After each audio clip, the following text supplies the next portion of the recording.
Hello, dear colleagues, I'm going to start now. Firstly, I would like to thank all of you for attending.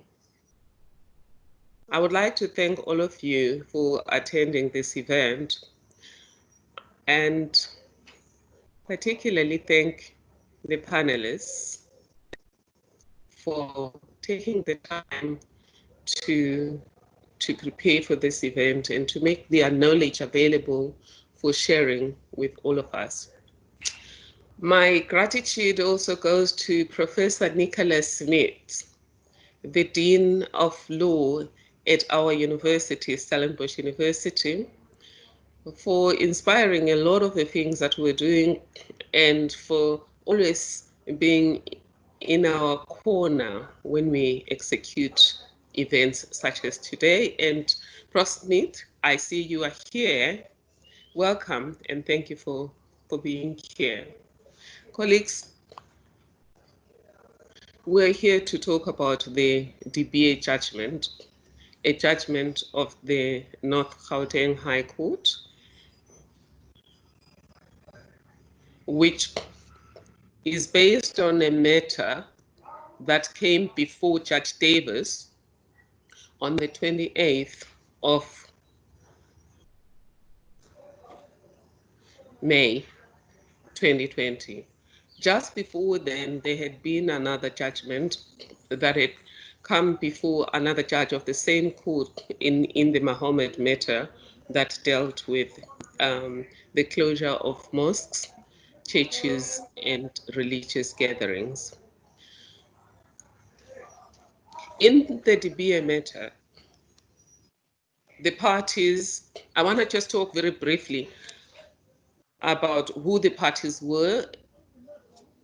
What was the nature of the application? What principles did the judge use to decide this matter? What was his analysis of the issues and application of the law in the process? And lastly, what were his conclusions and what was his order?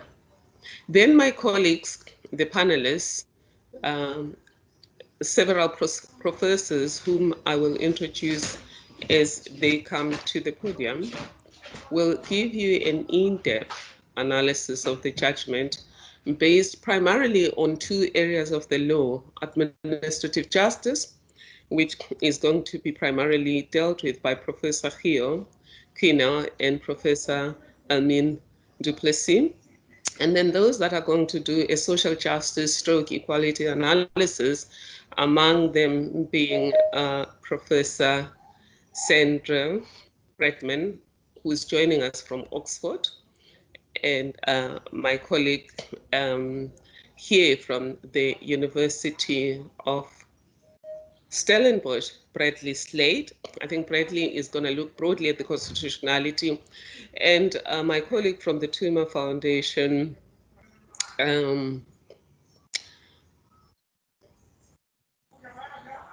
Froneman, Marisha Froneman, will also look at administrative issues. And we have a number of our ambassadors, researchers, or students that have also decided that they want to give their view on this judgment. All right. The nature, the parties were DBA, an ordinary citizen, and then two NGOs, Liberty Fighters Network and Holabon Renaissance Foundation. The nature of the application before Judge Davis on the 28th of May 2020, he says the following: in the application, the validity of the declaration of a national state of disaster by the respondent being the Minister of Cooperative Governance and Traditional Affairs, the Minister, and the regulations by her pursuant to the declaration are being attacked. So there were two lines of attack primarily. Was that the declaration of a national state of disaster was not warranted, and therefore it was unconstitutional and invalid. The second line of attack was that the regulations pursuant to that declaration of the national state of disaster were equally unconstitutional and invalid. They also added an irrationality. Specifically, the relief sought by DPA and others was the following. One, the national state of disaster be declared unconstitutional, unlawful, and invalid. Two, the regulations promulgated by the minister be declared unconstitutional, unlawful, and invalid. Three, all gatherings be declared lawful, alternatively, be conditionally allowed. And lastly, all businesses, services, shops, and shops be allowed to operate subject to reasonable precautionary measures, such as utilizing masks, gloves, and hand sanitizers. Just to summarize it, uh, the applicants are saying the declaration of the national state of disaster is unlawful, is unconstitutional, and therefore unlawful and invalid. Then they say the regulations pursuant to the declaration of that national state of disaster is equally unconstitutional, unlawful, and invalid. And then thirdly, they then say we should be back to no restrictions on gatherings. That's the third one, that all gatherings be declared lawful and then just be permitted under certain conditions, but all gatherings be allowed. And then lastly, all shops be opened, again, subject to precautionary measures. That's what they had asked for. Let's see what the judge gave them and on what basis. Right. This is what the judge then determined. Firstly, he told us that the principles he applied are primarily the constitutional principle of the supremacy of the Constitution, the doctrine of legality, which is an incident of the doctrine of the rule of law. And at the level of specificity or in principles, he deals with the importance that these regulations have to comply with the Constitution and the Disaster Management Act. They have to comply with the principle of the rule of law and the principle of legality, which is an incident of the rule of law. And for something to comply with the principle of legality, it has to be rational. Then he also deals with um, the importance of complying with fundamental human rights and permissible deviations in terms of Section 36. I would say at the end, the judgment focuses on two issues. One is rationality as an incident of legality, and the other one is reasonable intrusion into, or the reasonableness of the limitation of fundamental rights in compliance with Section 36 of the Constitution. He then declares the authority of the court. What does the law allow the court to do? The Constitution allows the courts to declare invalid any law or portion of the law that is inconsistent with the Constitution. He also tells us that he is going to bear in mind separation of powers. He's also taking into account the changing landscape. For example, he had this matter on the 28th of May, which was the same day on which the regulations for the lockdown level 3 were promulgated. He also notes conflicting judgments, and in this case, it draws attention to the Mohammed judgment, and he tells us that there is enough distinction between this matter and the Mohammed judgment. You'll remember that the Mohammed judgment had decided that there was nothing wrong with the regulations and there was nothing wrong with prohibiting gatherings in churches. That was rational given the circumstances and the government's duty to ensure that there isn't a rapid spread of the coronavirus, COVID-19. I will indicate to you that he also does mention, lastly, what the World Health Organization has mentioned, that the World Health Organization has taken an approach that is slightly broader than the approach taken by government, because government reduced it to life and livelihoods, or health and the economy, or famine or plague, those two, that binary view of the situation. And the judge says, in terms of the World Health Organization, what government needs to balance is broader. It's life, which is the health issue, the public health issue, contained pretty much about containing the spread of the virus. The second issue, of course, is protecting the economy and everything that goes with that. But there's a third issue the judge tells us that is equally important from the World Health Organization's point of view. It is ensuring social cohesion and all that goes with that. So you'll see, therefore, that the judgment, when you look at the judgment, it's not just based on a balancing between health and the economy. The judge is also concerned about life, social cohesion or social life, basically. And he attributes that approach to the World Health Organization, and therefore a commentary that government's approach is narrow. Just lastly, what is his analysis? His analysis is firstly that the power of the minister to declare a disaster has been complied with. It's just basically, he doesn't see any problem with the declaration of the state of disaster.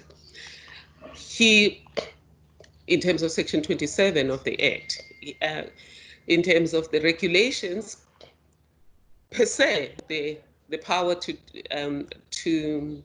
declare regulations, he questions that a little bit, because he says the minister,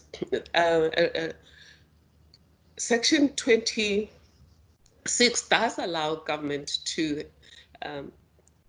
pass augmentary regulations. These regulations have to augment what exists, and he doesn't think government has clarified exactly what exists and what should be covered by the regulations. He doesn't go into the NCC, but basically he does not find that that the argument that declaring a national state of disaster is sustained, and therefore that just by virtue of the fact that the regulations have been issued as part of the national state of disaster, they are invalid. He then goes quickly to talk to the two issues, legality and reasonableness.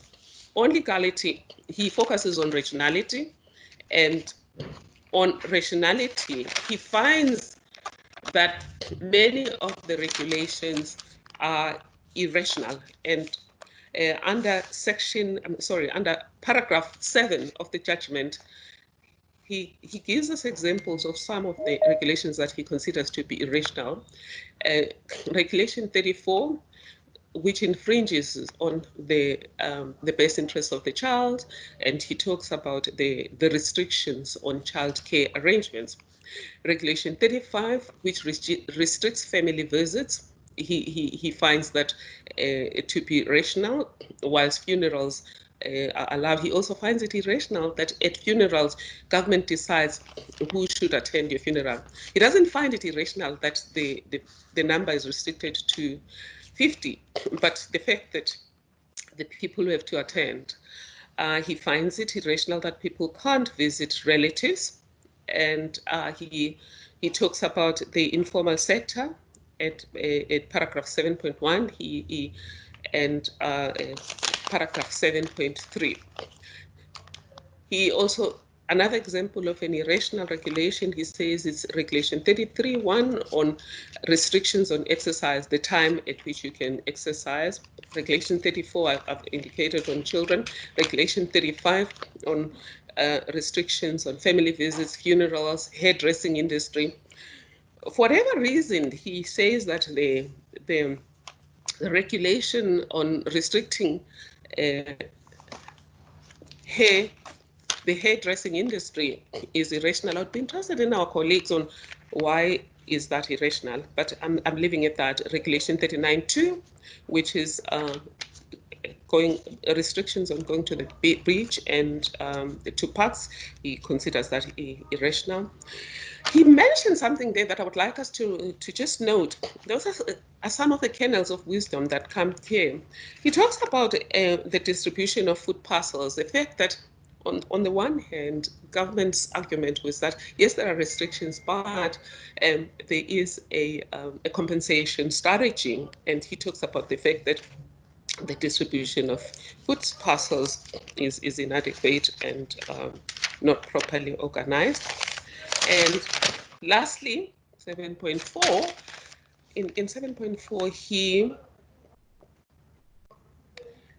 he says some of the regulations are rational and needed, and among those are Regulation 36, Regulation 38, Regulation 39.2, and 41. So these would be dealing with education, circumcision, etc., and the colleagues will deal with these specifically. And he then makes his findings. I just want to rush. His conclusions are that the lockdown regulations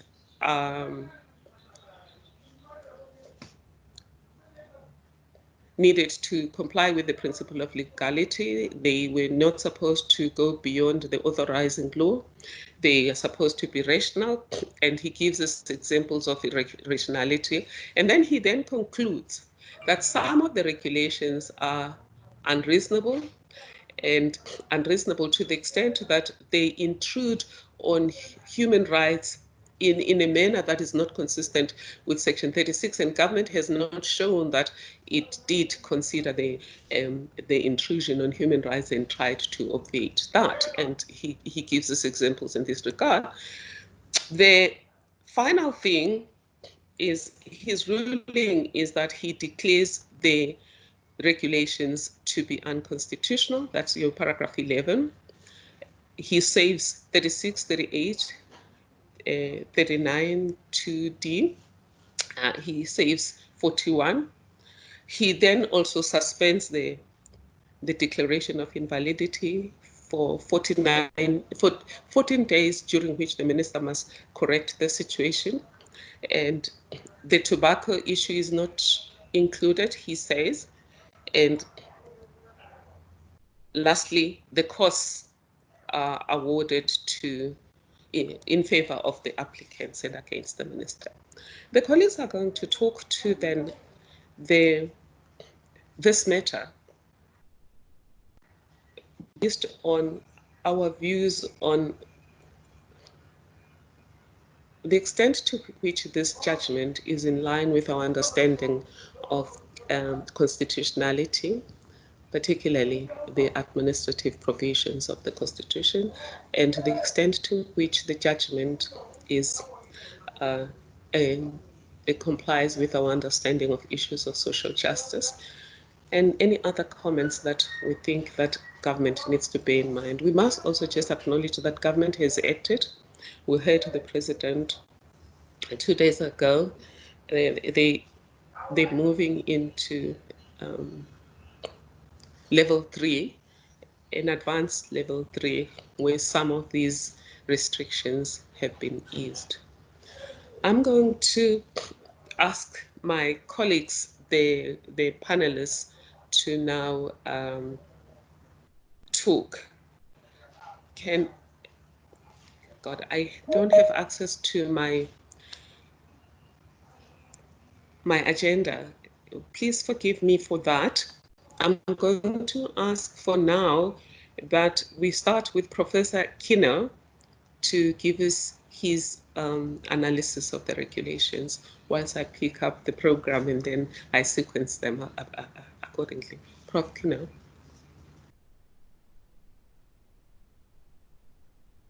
Thank you very much, Professor Modenzella. Can I just get an indication from the participants, perhaps in the chat box, whether you can hear me adequately?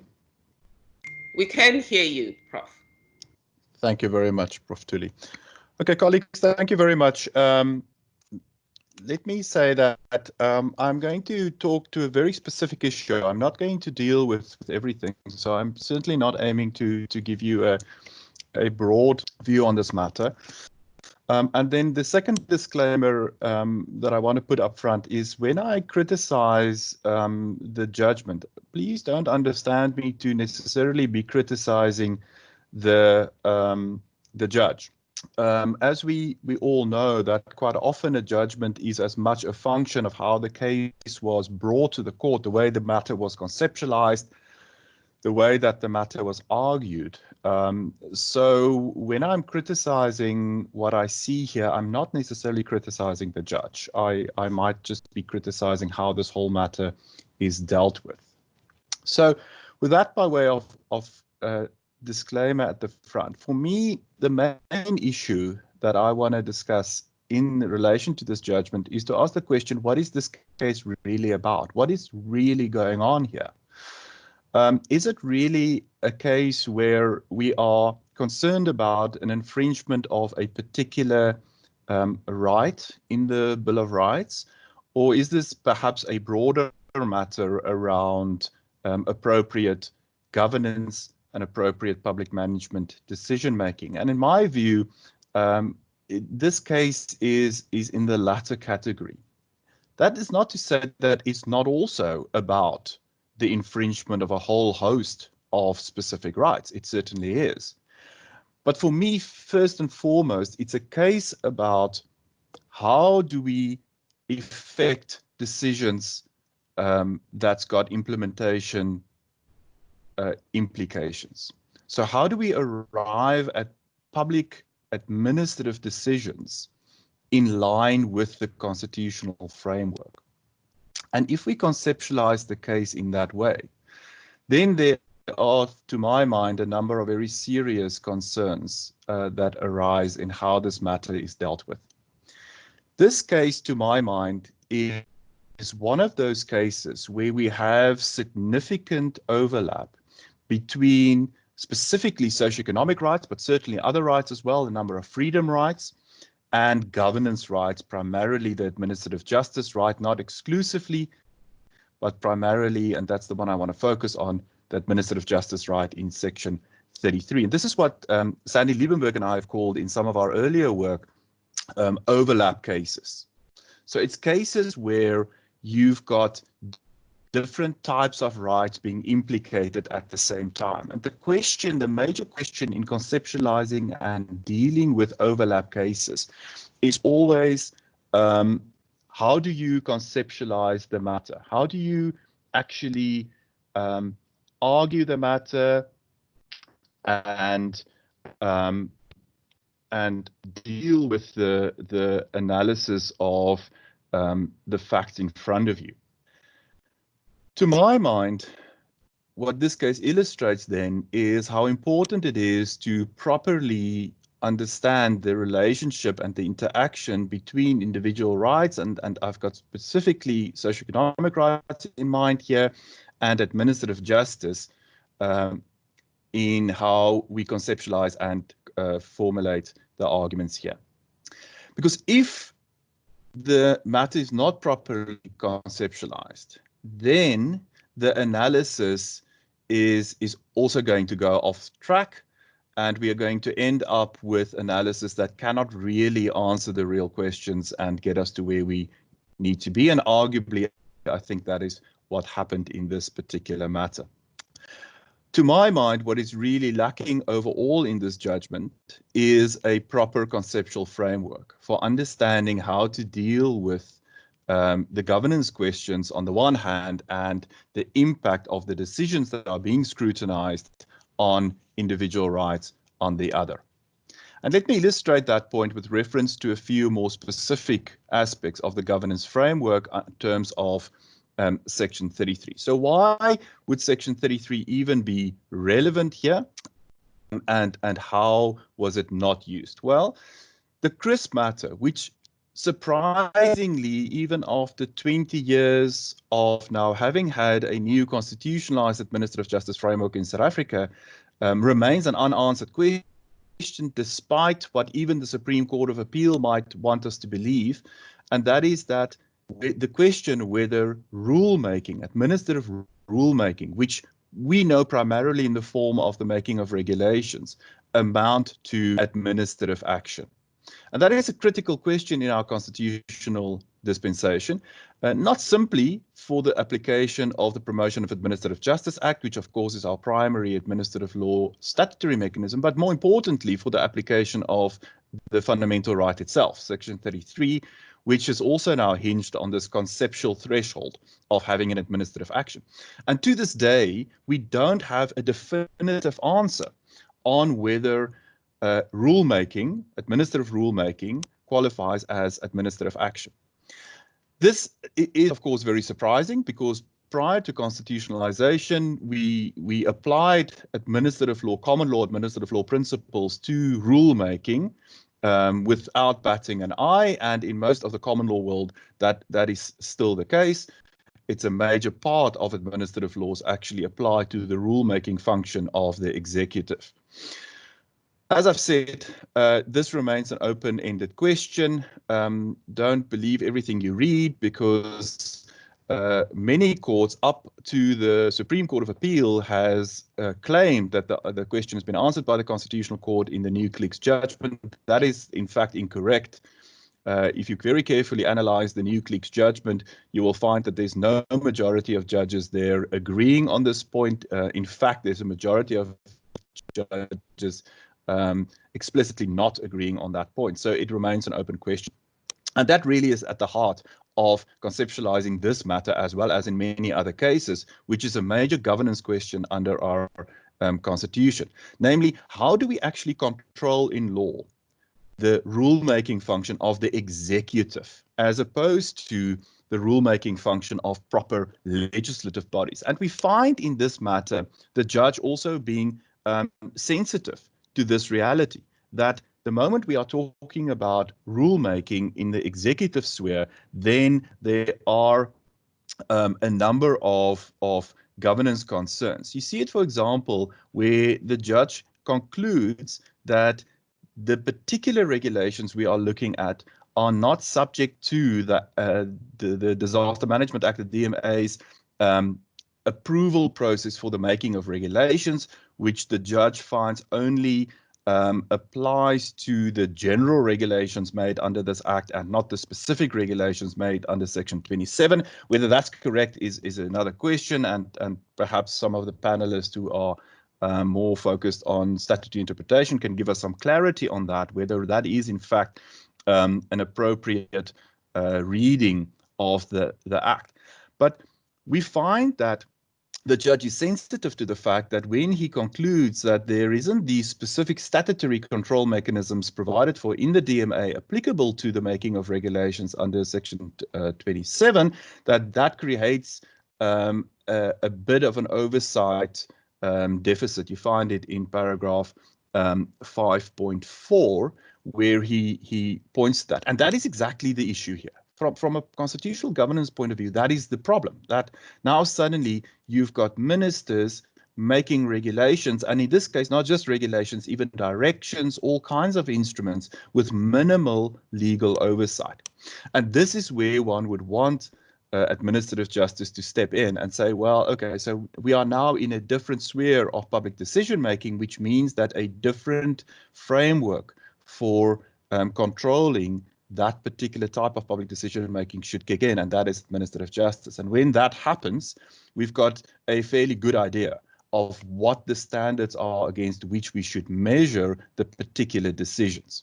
And that should have, in my view, been the appropriate framework to use to judge the minister's actions and in fact the entire whether it's the the NCCC or cabinet.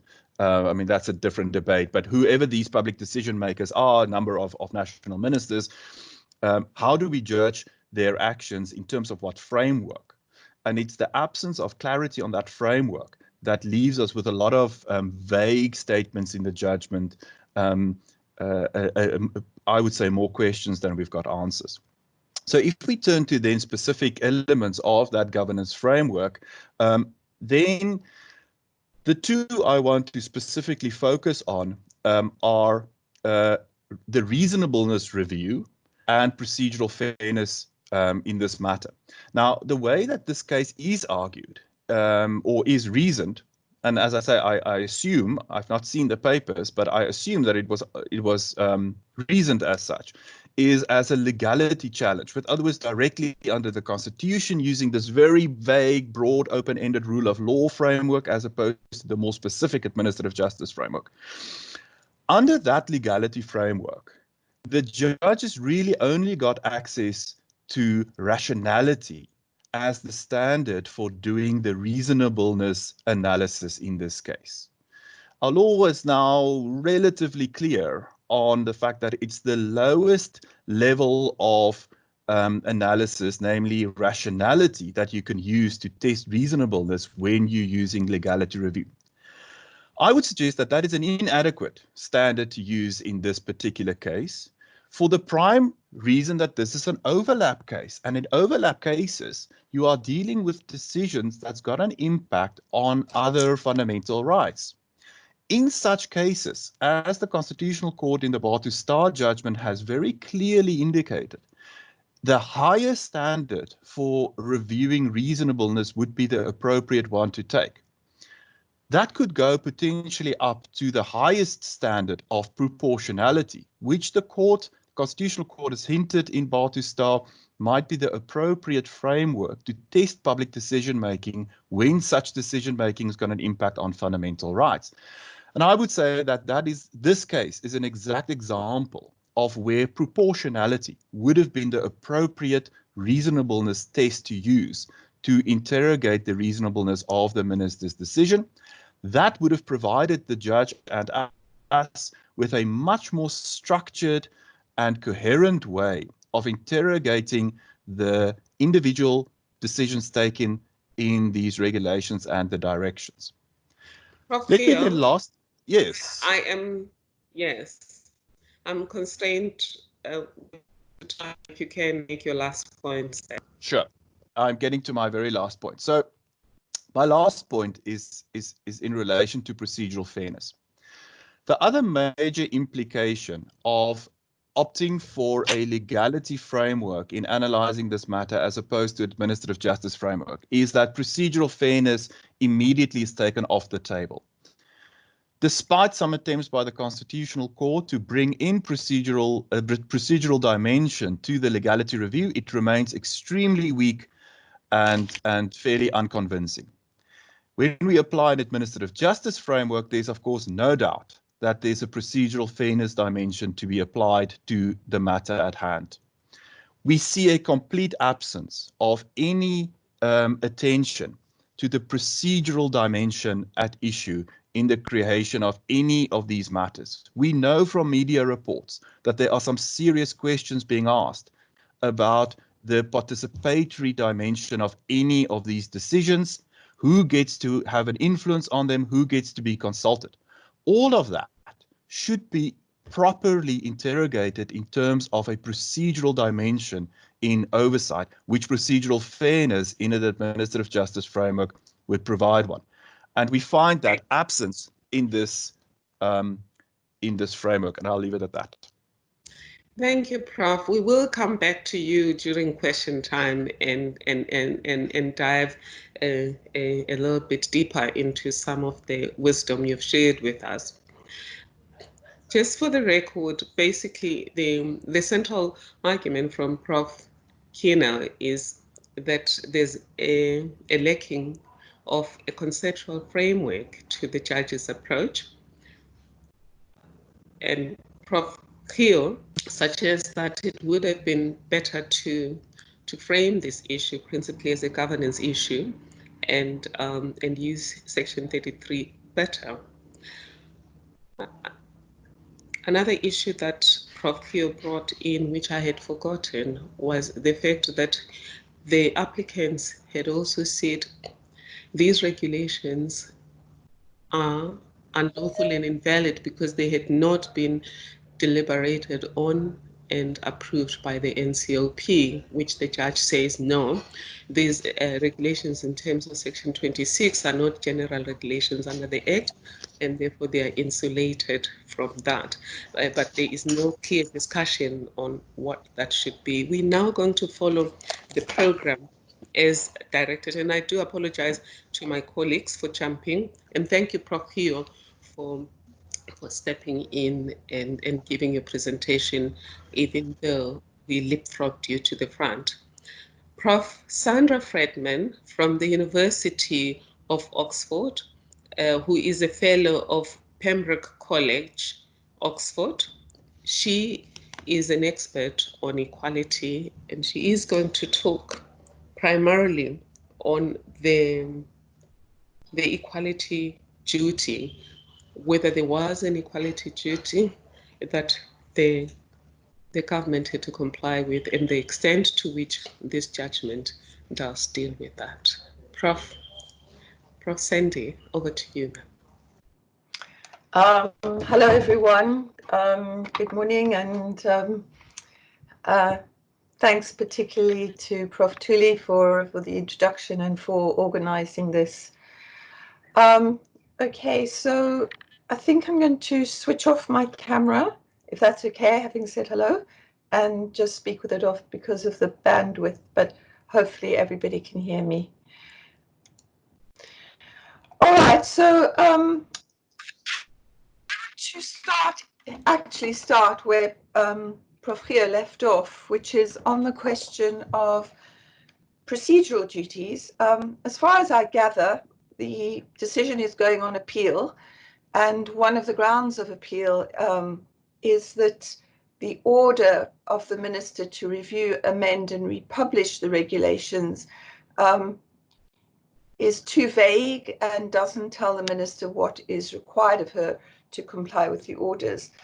So what I would like to do, and I do say this is extrapolating to some extent from the judgment, but to argue that there is enough in the judgment to base a submission that what the minister should do and should have done was to have regard to the impact on equality and on individuals' rights ahead of promulgating the regulations.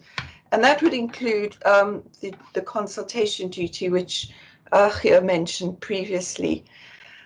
So what I'm focusing on is the statement in the judgment when Judge Davis says that whenever means are implemented by an executive authority, an evaluative exercise must be taken insofar as these means may encroach on a constitutional right to determine whether such encroachment is justifiable. And he goes on to say, without conducting such an inquiry, the enforcement of such means, even in a bona fide attempt to attain a legitimate end, would be arbitrary and unlawful. The judge also goes on to say that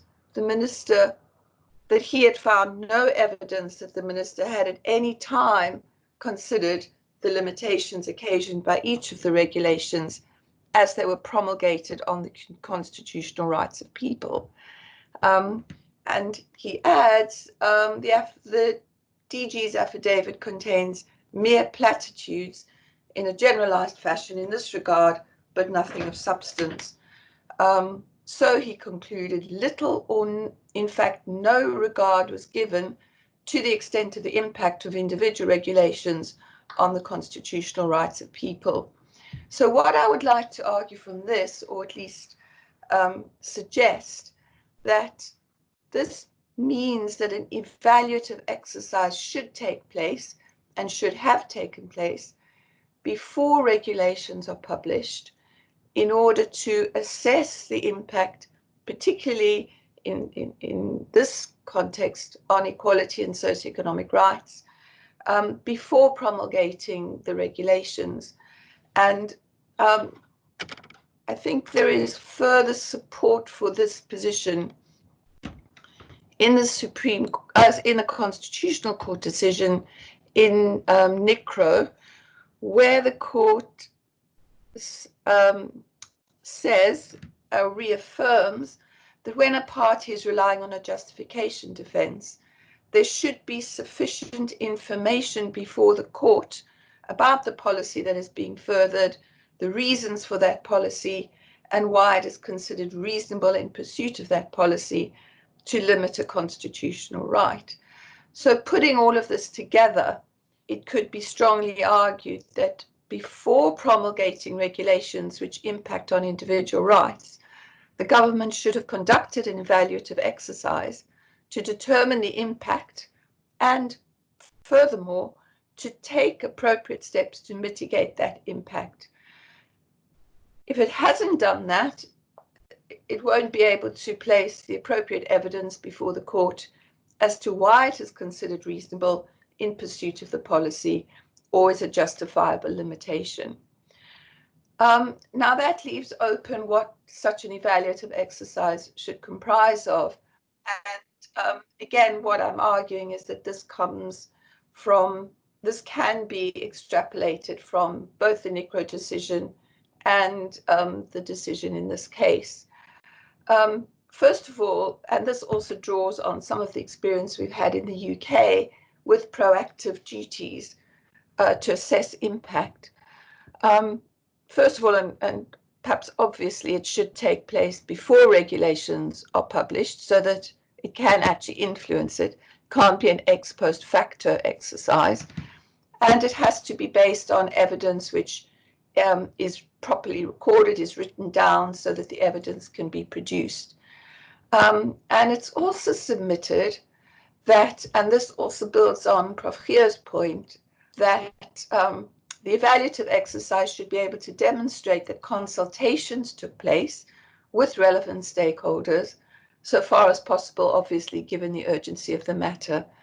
So to constitute evidence as required by NICRO of why it's considered reasonable for a policy to limit a constitutional right, sorry, this is the rationality argument, as well as the argument about limitation, this evaluative exercise needs to take place. So that is the process, timing, and accessibility of this duty. The next question, which again needs to be developed, but I think there is enough in the judgment and the jurisprudence of the Constitutional Court to say what is in the content of this duty, and at the very least as well, at least the duty in this kind of a context should have regard to the right to equality, as well as have regard to the impact on individuals' rights. So I will develop the point about equality just for the purposes, by way of example here, and the other parts of the content would be very context specific. So the judgment gives very little guidance on what should go into this evaluative exercise, but the nature of the challenge, which was, and particularly who the applicants were, etc., means that the primary emphasis was on civil and political rights. And to the extent that the right to equality is dealt with, it's just to compare differences in specific regulations, which looks like an argument based on formal equality or consistency. For example, the judge is concerned that a different treatment is given to hairdressers as compared with funeral arrangements. So I would argue that this focus on consistency is much too narrow an understanding of equality, and Section 9 of the Constitution would require a commitment to substantive equality. So the duty to have regard to the impact on individuals' rights in the context of the COVID pandemic should have a strong focus on the unequal impact of the regulations on those who are already disadvantaged and multiply so. The pandemic has exposed and exacerbated existing inequalities, and in formulating and implementing lockdown regulations, the impact on the right to equality, understood in a substantive sense, should be at the center of the evaluative exercise. And I would argue, based on the multidimensional understanding of substantive equality, which I have developed and is now found, for example, in the Convention on the Rights of People with Disabilities, that this evaluative exercise should take into account, firstly, the need to redress disadvantage, secondly, to address stigma and stereotyping, prejudice and violence, thirdly, to facilitate voice and participation, and fourthly, to accommodate difference and bring about structural change. And just by way of example as to how this might apply, and I know I've got 2 minutes left, and I've got about 2 minutes worth of things more to say.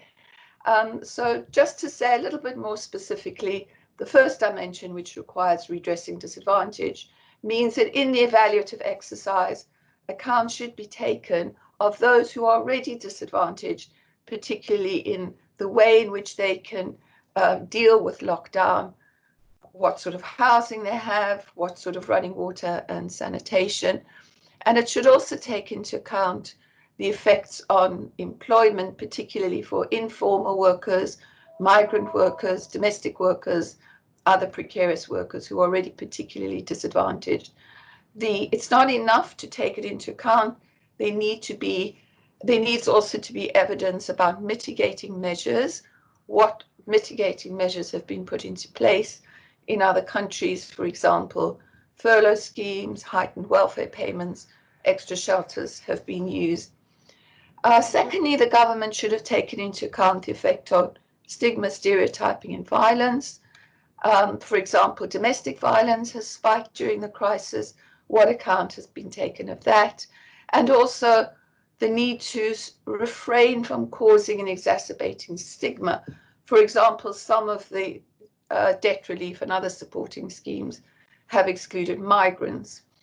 Thirdly, and again, this emphasizes what Prof. Geer said about participation. The evaluative exercise should include participation of those affected, and not just the elites, but also stakeholders and representatives of people who are seriously disadvantaged by the regulations. And finally, some account should be taken of the fact that that whatever is done in this pandemic should also be geared towards understanding underlying structural issues which need to be addressed in a more long-term way, and in particular a much more robust and resilient health service, and much more attention to the living conditions and the resilience of people who live in the country. So I'll stop there, and thank you very much. Thank you, Prof. Sandra. And Prof. Sandy is not going to stay with us for the rest of the conference. However, we're grateful for what you've said, Prof. Sandra. I would say the thrust of the submission is that there's enough in the judgment for the government to answer. The key question being the duty the government had, according to Prof. Sandy, to conduct an impact analysis and the impact on human rights, and to consider the justifications to deviations itself before proceeding. Prof. Sandy is also saying that as part of that impact, she believes there was a duty to consult there was a duty to adopt measures that don't stigmatize people. There was a duty to give those who are going to be impacted a voice. Hopefully, Prof, we can still have you at least as number one when it comes to question time. I must just say to those who are participating, the questions that are raised by Prof. Sandy are consistent with the questions we've raised in our 9-dimensional social justice impact assessment matrix. And we consider this to be a constitutional duty to conduct such an impact analysis. And also government itself has an instrument called SEAS, Social and Economic Impact Assessment Systems. That instrument also requires government to assess the likely impact of whatever policy instrument, law, etc. it's about to undertake on all groups of society, and to avoid adopting any policy, law, or similar instrument that's going to unnecessarily impact negatively on the economy and on social and economic inclusion. The next speaker, we know her. She has written on the COVID-19 regulations and published her articles extensively, and she has been with us in these conversations, and that's Professor Elmine du Plessis. Prof. Elmine du Plessis is going to speak to statutory interpretation. Over to you, Prof. Good morning. I was saying I'm going to add to Prof. Quino's stance that I think the judge had to deal with a case on an urgent basis. So the judgment is not perfect. So when I do criticize, I do take that into account. And I have seen the heads here. I must add that Mr. De Beer, who took this case to court, is an ordinary citizen and he brought this case on his own. So he's not legally trained, which I think comes out a little bit. So while it's great for access to justice, I think it makes for muddle in law, and the state's response was equally very thin. So there were no facts in the heads that the state gave. They didn't provide any reason for any of their decisions. So I think the judge really had very little to go with, and I think this comes out in the judgment. So with that in mind, my approach to this case will be from an interpretation perspective. So I'm going to look at the legislative framework, the nature of directives, not regulations, for going forward, and the methodology that I think Gio speaks of the framework, I speak more of a methodology that I think should have been followed or should be followed when we interpret and test these regulations and directives. And then lastly, the effects of an order of invalidity, because we get very many questions asking if these regulations are now invalid, what effect does it have, for instance, on the people who were arrested in terms of these regulations? And I think that's very important to bring into the conversation also in going forward. So luckily Gio is done, so I'm not going to step onto his toes. But I also know Professor Slade, we might overlap a little bit, but I'll try and stay in my lane as far as possible. So I want to start with a framework that the Disaster Management Act gives us, because when we do interpretation, we must do it purposefully. We must give effect to the purpose of the Act. And I have spoken a lot to my colleagues at Disaster Management at the university. They were involved in writing this legislation. So I got quite a good idea. I'm not the expert, but I've got some idea of what it is that the Act tries to do. And I think we must judge also the governance or the management of the disaster in terms of what this Act tries to do, because in my opinion, it shifts the focus a little bit. So the Disaster Management Act provides for an integrated and coordinated disaster management approach. It's trying to get many people from different areas in to help and manage a disaster. So it's not only preventing or reducing the risk of disasters, but it also seeks to mitigate the effect. And I think once you start to think in that way, you see what the ministers are trying to do in a different light. So you try and prevent it at the one hand, you try and manage on the other hand, and you seek to mitigate the impact of the disaster. It was supposed to be under the presidency, but it's still at the Minister of Cooperative Governance. I will speak to this. There's a big lack of implementation of the Act in a proper way. So it was supposed to be under the presidency, which would have made more sense. Now we deal with the Minister at the Department of Cooperative Governance. So like most laws, the DMA is a set of ideals, and it was not created during a time of disaster, but it was supposed to give the structures so that when the disaster comes, it's easy, or we have adequate means to address the disaster. So the failure to implement the Act the past 20 years is part of the chaos that we see now. Okay, so once the disaster is declared by the head of the Disaster Management Center, it allows the minister to promulgate regulations. Okay, and she must consult with the responsible cabinet members. She doesn't need their consent. It's a consultation issue. And then they can also issue directions, or she can authorize the issuing of directions, as we have seen. So we must keep in mind, on the one hand, you get regulations, on the other hand, you get directions, which is a different form of legislation. Okay. But what happened is, during this state of disaster, there are certain institutional bodies that was supposed to come in and help manage, and there would have been accountability there. So it's unclear how that accountability work at the moment. Gio spoke about Section 59. The judge is correct here. I spoke to my colleagues who helped write the Act. They were really scared that that would be the one thing that lead to these regulations being declared unconstitutional, but there's Section 59, the fact that regulations must go to the provinces, that's only for normal regulations, not for disaster, state of disaster regulations. So I'm just going to give some examples. Section 4 in the Act provides for an intergovernmental committee that was made up of various ministers, executives on different levels of government.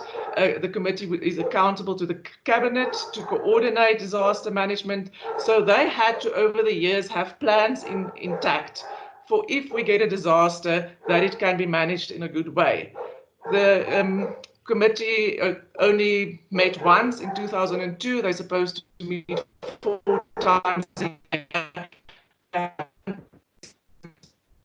In the absence of that committee, the president then thought, let's create the National Corona Command Council to do the work that this committee is supposed to do.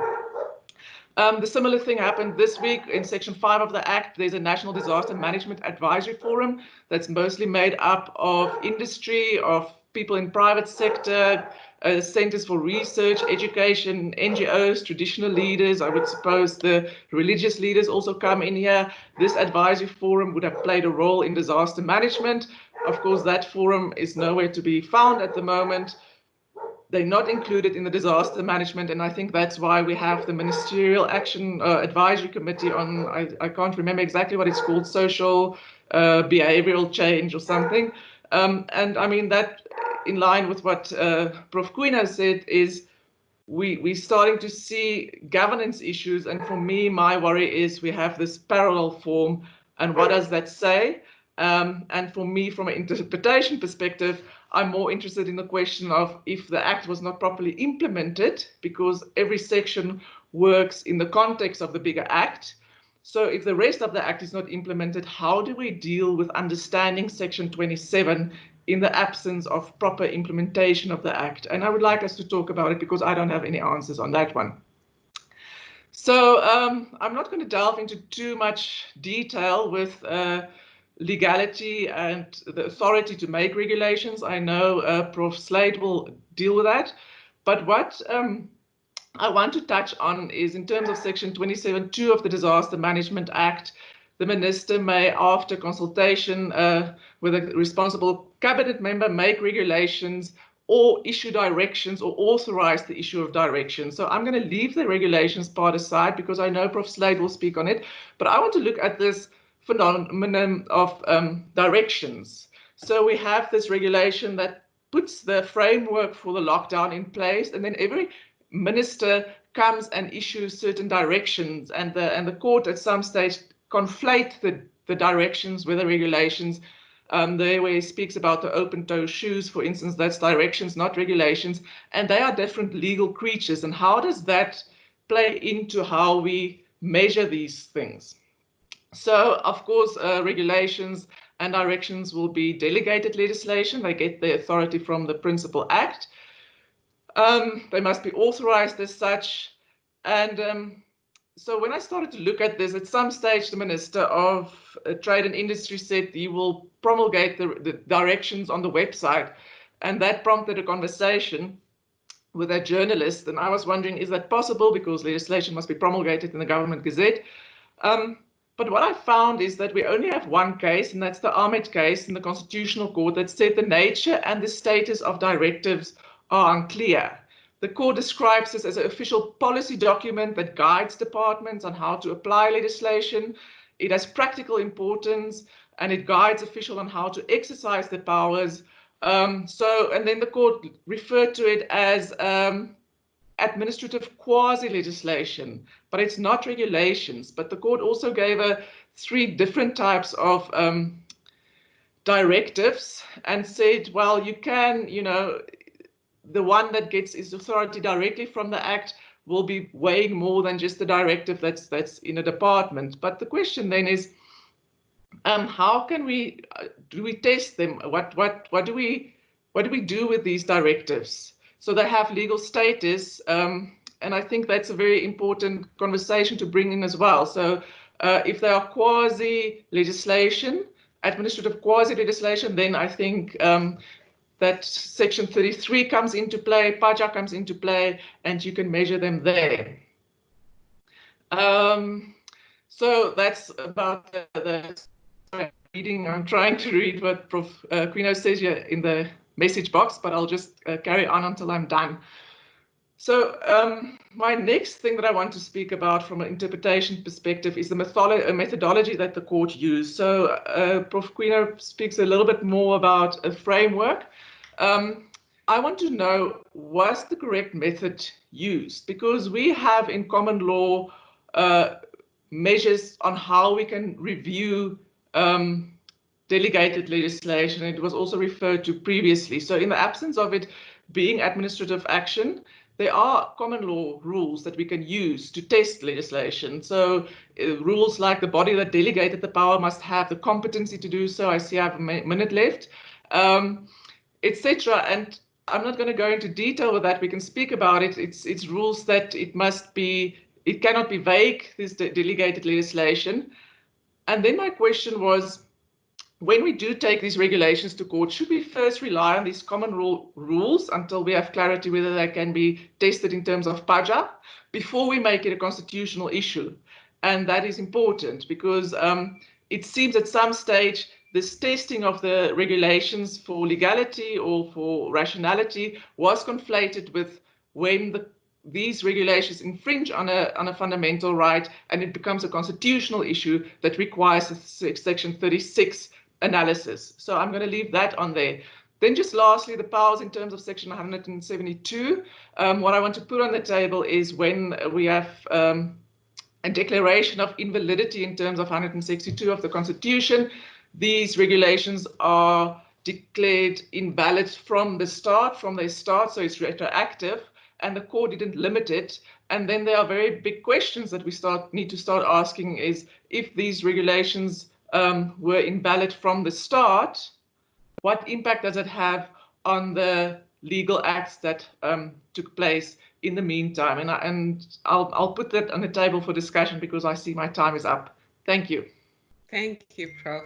Elmine du Plessis. That was Prof. Elmine du Plessis from the University of Northwest talking to us very briefly about the issues in the context of methodology. There are many takeaways from that presentation, but at the core of it are 2 issues. One being not necessarily what the judgment says, but looking at the Disaster Management Act and government's failure to implement the act properly, which would have made the government always ready for any disaster whether it is COVID or Ebola or anything for that matter.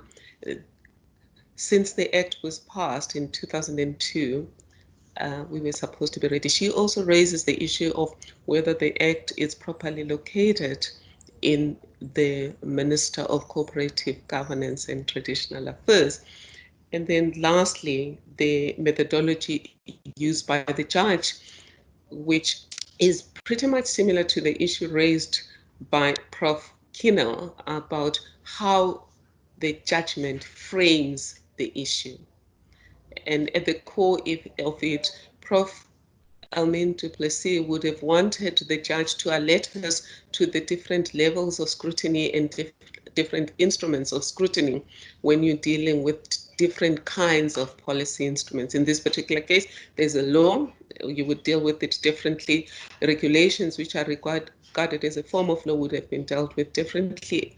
And then she would have wanted some clarity on what status was assigned to directions. And she thinks that often the judgment conflates regulations with directions. And for those who may not be aware, directions are subordinate instruments under the regulations.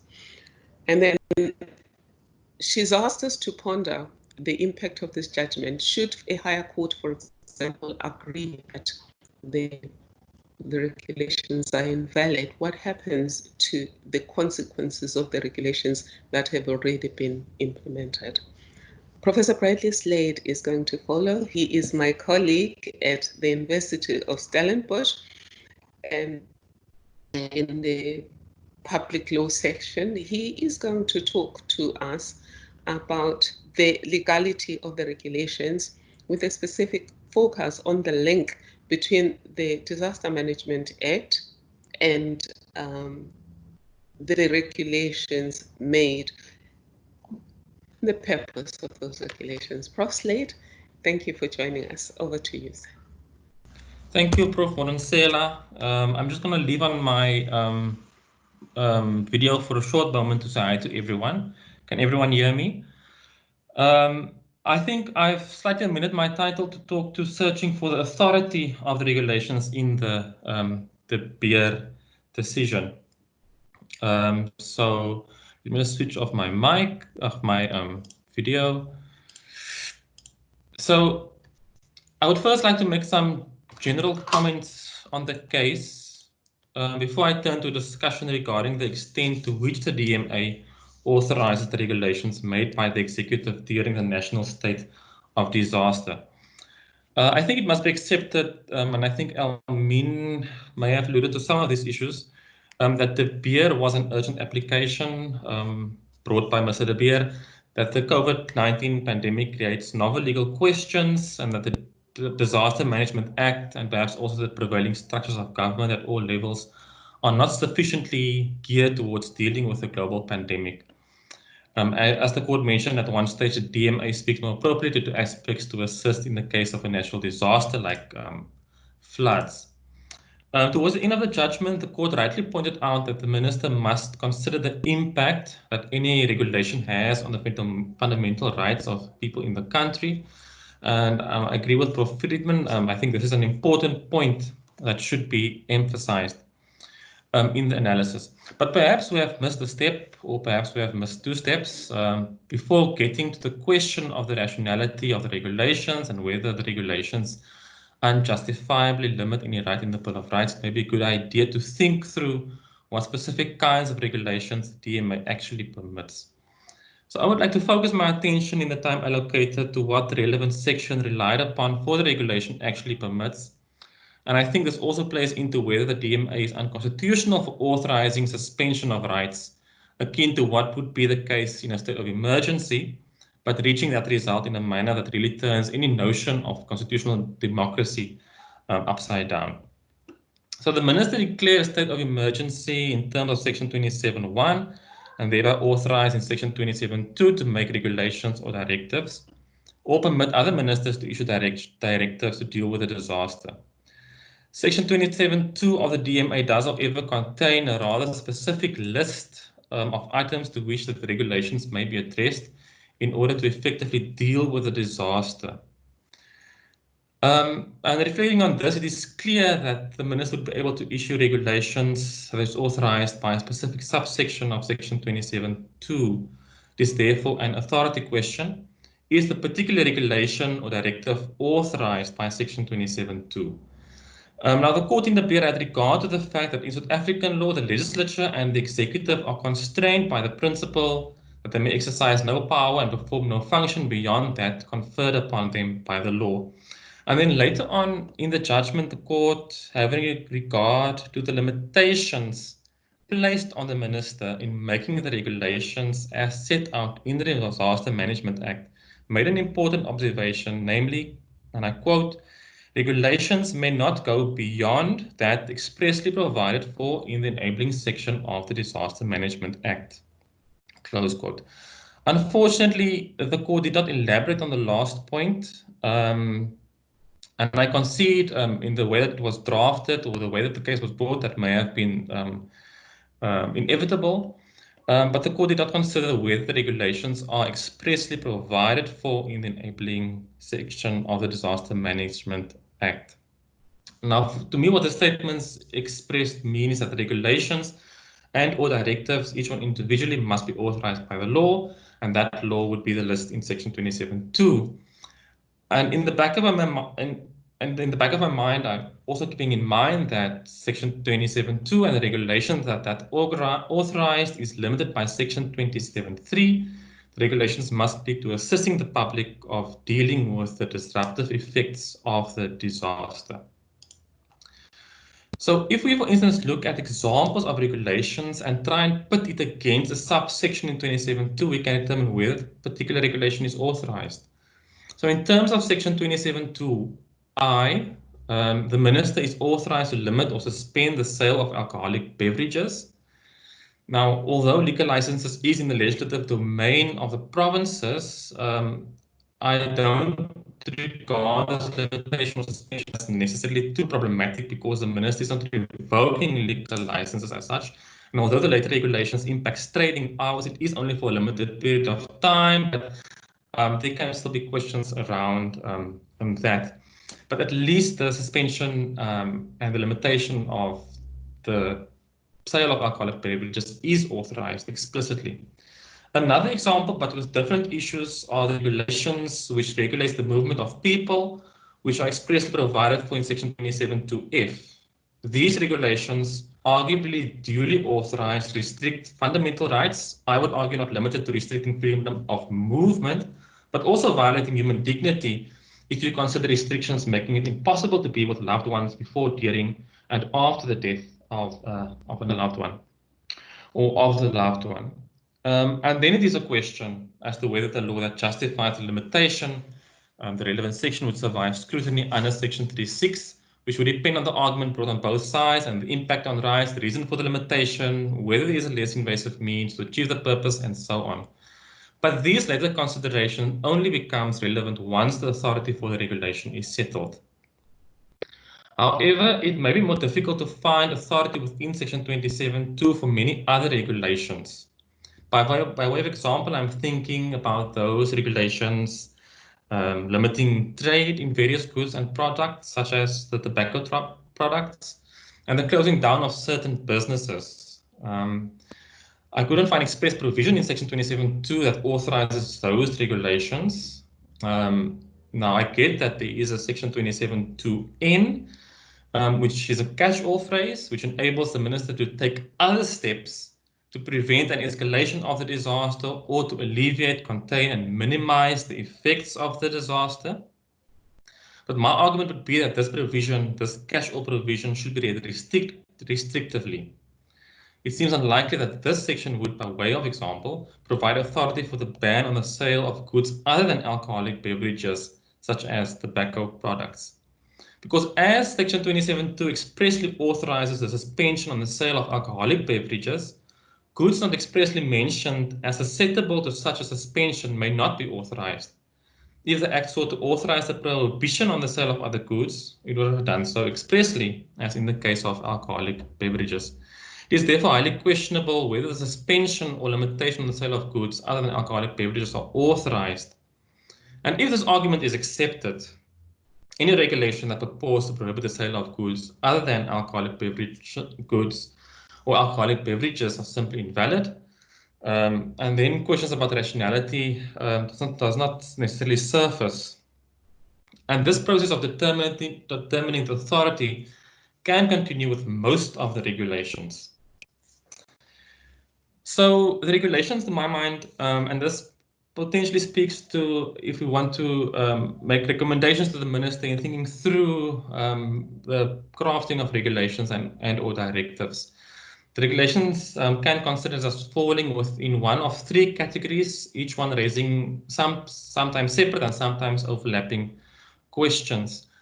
The first is those regulations expressly authorized by Section 27.2, and then questions can be asked about the ambit of the provision, whether it is in fact constitutional in the sense that it grants executive powers that impacts negatively on certain other principles, like separation of powers and the legislative function, whether the actual reason for the regulation is rationally related to a purpose, and what is the extent of the human rights violation.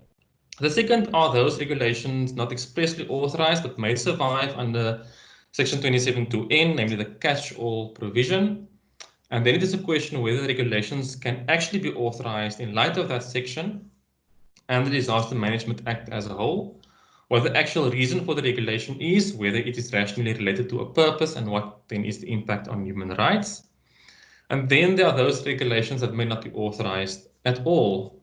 And those regulations would arguably simply be invalid, and questions about rationality and impact on rights does not arise. And I think then it links also to our means. Well, if these regulations are invalid, what is the effect on people that have been incarcerated and so forth? To my mind, I think that looking at the regulations in these three categories can actually help thinking through the regulations and with regard to their validity. It may be incomplete and can potentially be refined further, but we can discuss or debate that at the later stage. So I think it would be important that the minister and the executive as a whole, in issuing regulations and directives, first think about what type of regulations Section 27.2 actually authorize. I've spoken about the authorization for the suspension of the sale of alcoholic beverages. And after they have, found that authority, questions must be asked. Is there a rational connection between the purpose and the regulation? And in considering this link, the minister would have to consider the fundamental rights of all the people in the country and not unjustifiably place a limitation on those rights. I'm almost done, Marna. With regard to regulations that are not specifically authorized, the minister would have to consider whether the regulation can reasonably be authorized by the catch-all phrase. And if they still think that it can be so authorized, I think that reasoning must be clear.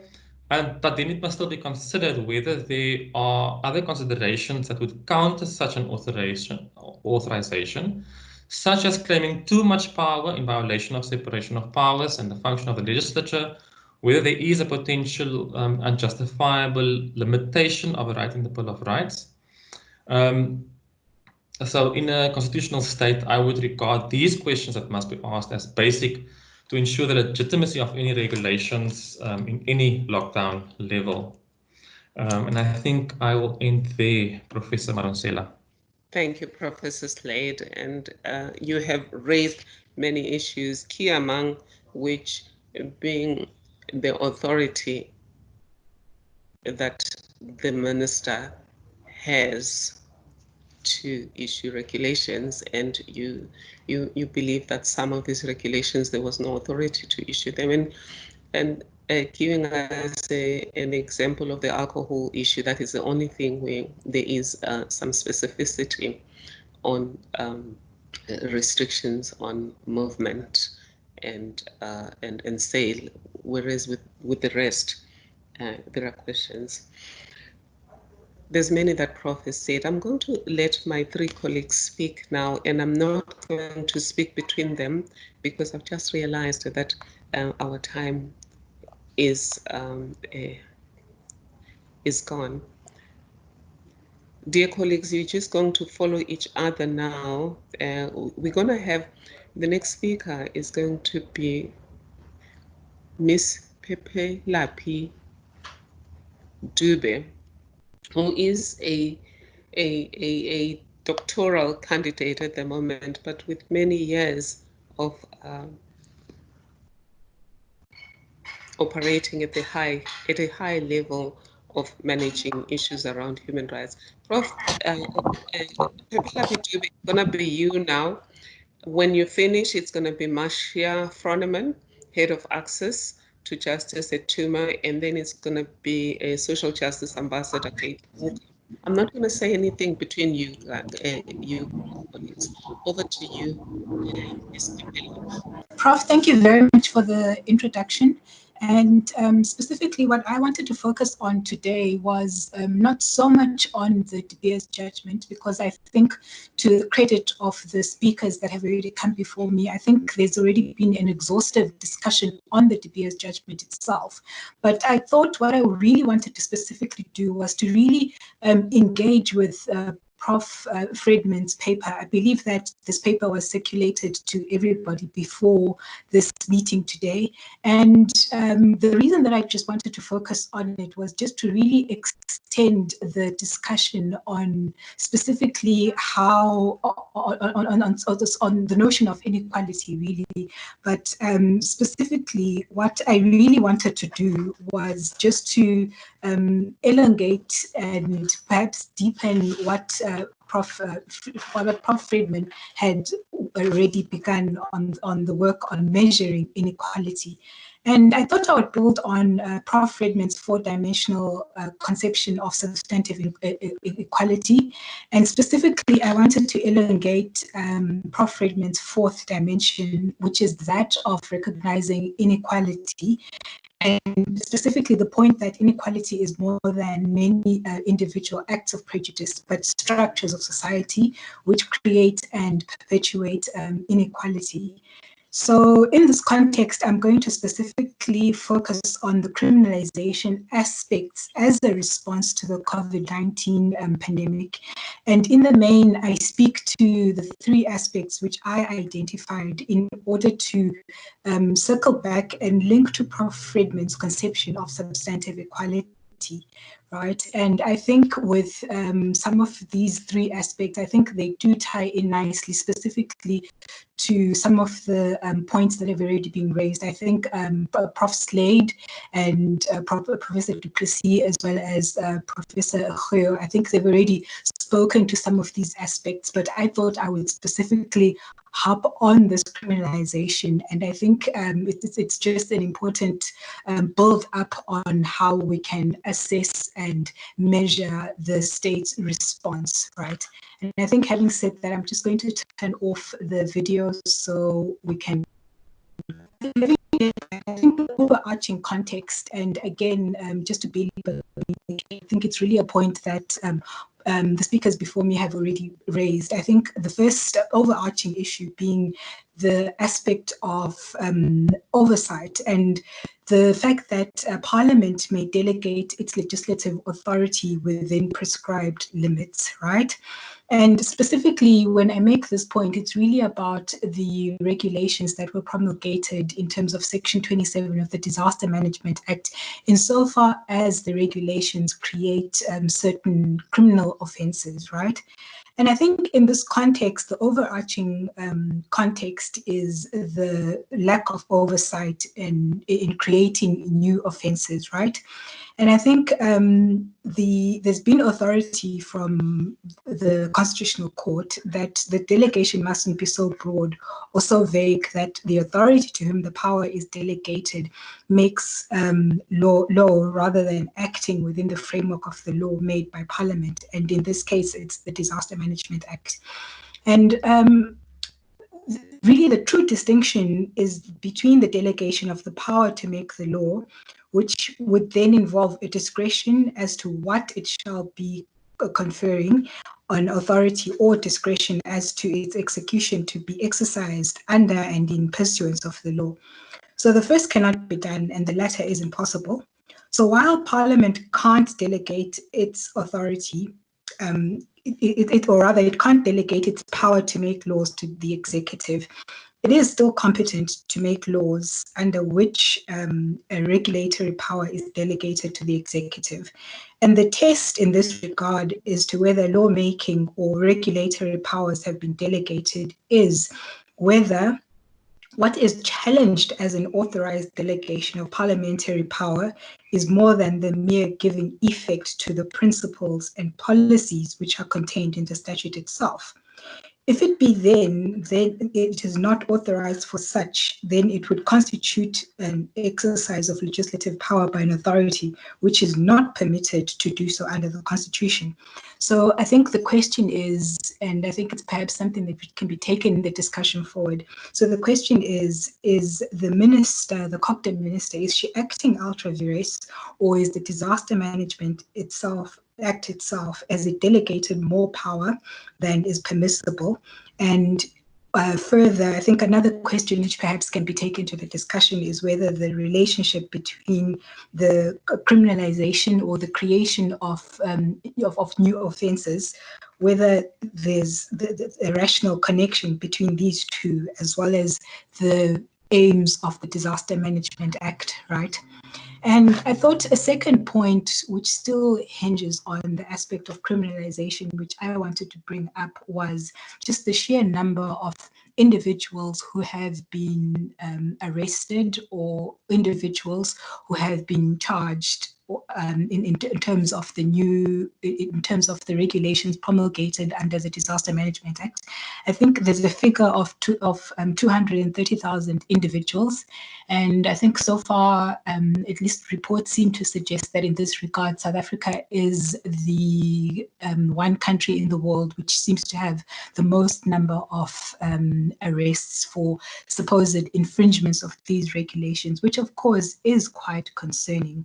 So the large number of people charged due to various infringements of the regulations. And I think the irony, though, is that there's been a significant, or rather in the lockdown period, or in the heavy lockdown period, there was a significant drop in serious crime. So despite this, so these large numbers of people were really individuals charged for infringements of the Disaster Management Act rather than the serious crimes. So we did see the NPA appearing before the Portfolio Committee on Justice and Correctional Service, so at least some degree of oversight there. And they essentially said that 25% of the dockets of lockdown offences were not enrolled, because for the simple reason that the NPA took it upon itself to not criminalize people. So despite the heavy reliance on criminal law to enforce the Disaster Management Act, it becomes necessary to examine the functioning of the criminal justice system as it responds to the regulations. So I think given the fact that, South Africa is one of the societies with the most unequal rates, or one of the most societies with the highest inequalities, I think it is important to shine this lens on the number of individuals who've been found to have transgressed certain provisions, because invariably it's individuals who are on the margins of the law, and in a sense, some of the criminal so in a sense, some of these regulations further perpetuate the extent to which South Africa is an unequal society. So we already know that this criminal justice system structurally targets and oppresses people from marginalized communities. And so, for example, with some of the regulations that during level 5 of the lockdown, which would have required individuals to remain under a certain form of shelter, and yet we know how contentious the right to access shelter has been in South Africa. So the fact that individuals, by virtue of not having access to shelter, would have been in contravention of these regulations is again just an example of that, of how a criminal justice system response to this, to the disaster would further exacerbate inequality in South Africa. And I think a third point, really, which again speaks to this response to this criminalized response to the disaster, was the attempt to criminalize the transmission and exposure of individuals to the COVID pandemic.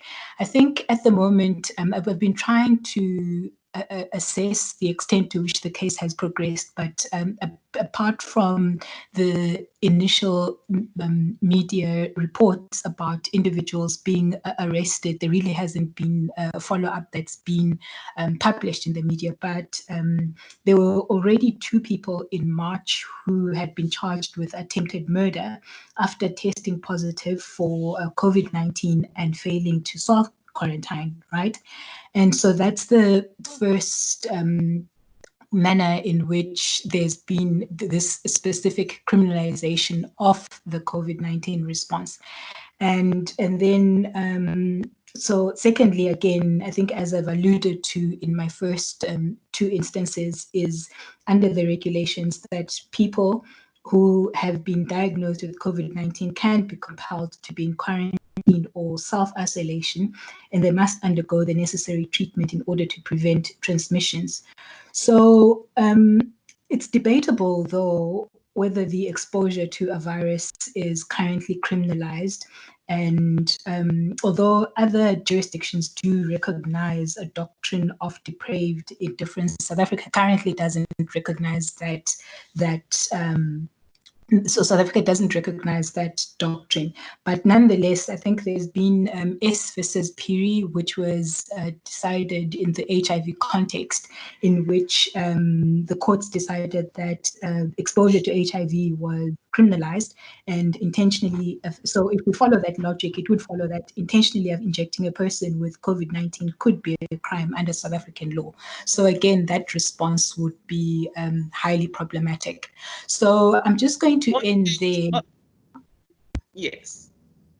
Well, thank you, Ms. Dube. Thank you, Ms. Dube. Can we, I'm not going to summarize that, and it brings a new dimension. Can we all record it and remember it during the discussion?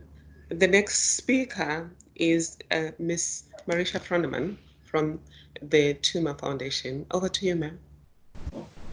Thank you, Professor, and thank you for this opportunity. I'm going to keep my story short. I love the fact that the analysis has been done by the other panelists to such an extent that I think some of us in the legal fraternity are now actually asking questions which we perhaps did not think of as of recent. So in the De Beer case, something that actually from a social justice perspective really intrigued me. And that's why I also want to thank Dr. Dube for her presentation. When the DG stated that the means justify the ends, I think it let a lot of us stand still in awe. Because if we look at the criminalization or the new offenses that have been created in terms of the DMA and the regulations that have been issued, the question now arises, if there was not a lack of oversight, would it have been different? Also, let's say that the government does succeed with its appeal. What is the impact of that going to be? Dr. Dube and both Professor Slade referred to the impact it has on the criminal justice system. But Professor Slade raised the question, was there too much power? Because it appears that within the hands of one person, there's a power now to make criminals out of ordinary citizens. Imagine those persons are found guilty and now they're sentenced.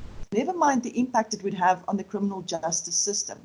People not being able to gain access to justice because they simply do not have the funds, and the effect of having a criminal record. A judge referred to the fact that if you do have a criminal record, you cannot find a job very easily. Let's say it was someone who had to take her children to another family member because she needed to go to work. What is the choice that that person now has? To keep a job, earn a living, or end up in prison? And the last question I'd like to raise, and at the Tuma Foundation, we once had this discussion.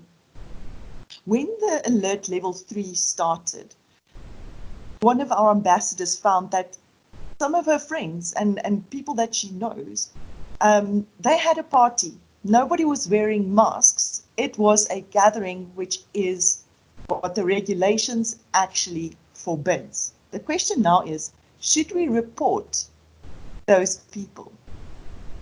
Bearing in mind that if they are found guilty, they will sit with criminal records. So here's a question from society as such that is raised. And it's quite a pity from my perspective that the order was suspended for 2 weeks, because there is the ability to bring an appeal against the decision of the judge. But in the meantime, there are people who are nervous because they might have been charged with these new offences. What is the outcome going to be? Dr. Dube said it was more than 200,000 people. Can our criminal justice system carry that? And then I'd just like to go back to what Prof. Almin said. The effect of the finding. Let's say that they do not succeed with the appeal. Is it going to have a retrospective effect? Because that is another question that was raised to our department at Tuma, for instance. I have been arrested. If the rules or the regulations are unconstitutional and unlawful, would these charges be withdrawn against me? So that's basically just what I wanted to touch on. And again, thank you for the opportunity. And I've learned a lot today. So I'm really looking forward to the panel discussion at the end. Thank you, Prof. Thank you, Ms. Froneman. And the last speaker is going to be Kate Walker. Over to you, Ms. Walker. Hi, everyone. So I am going to turn off my camera also just to account for bandwidth, but I'm just letting everyone see who's speaking. All right, so I'm going to be speaking on two aspects, just briefly on the first. So I was part of the small group for the rule of law on rule of law policy tracking for the social justice chair. And what we looked at essentially was the rationality of the regulations which were under issue in the De Beer judgment. I'm not going to go into too much detail as the document will be available for distribution.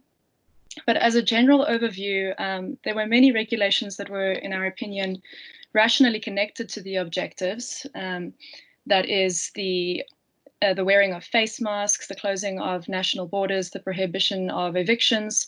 These are all examples of good, rational, and tried and tested measures to deal with the COVID-19 at a national level. Other restrictions, however, are such that where South Africa was first praised for their decisive tackling of the crisis, we're now the primary peddlers of lockdown horror stories. These irrational regulations have generally been centered around a mismatch between the regulations themselves, as well as a mismatch between their objectives. So this can be seen quite clearly in the differential treatment of religious institutions and funeral activities and that of personal care services, the latter being an industry whose activities are quite compatible with the strict restrictions such as face masks, increased hygiene and social distancing, and yet they are the subject of strict prohibitions. The prohibition on the trade of tobacco products, while not addressed by this judgment, has similarly been on the receiving end of a public ruling of irrationality. Some 6,000 pages have been submitted to the High Court on the subject matter.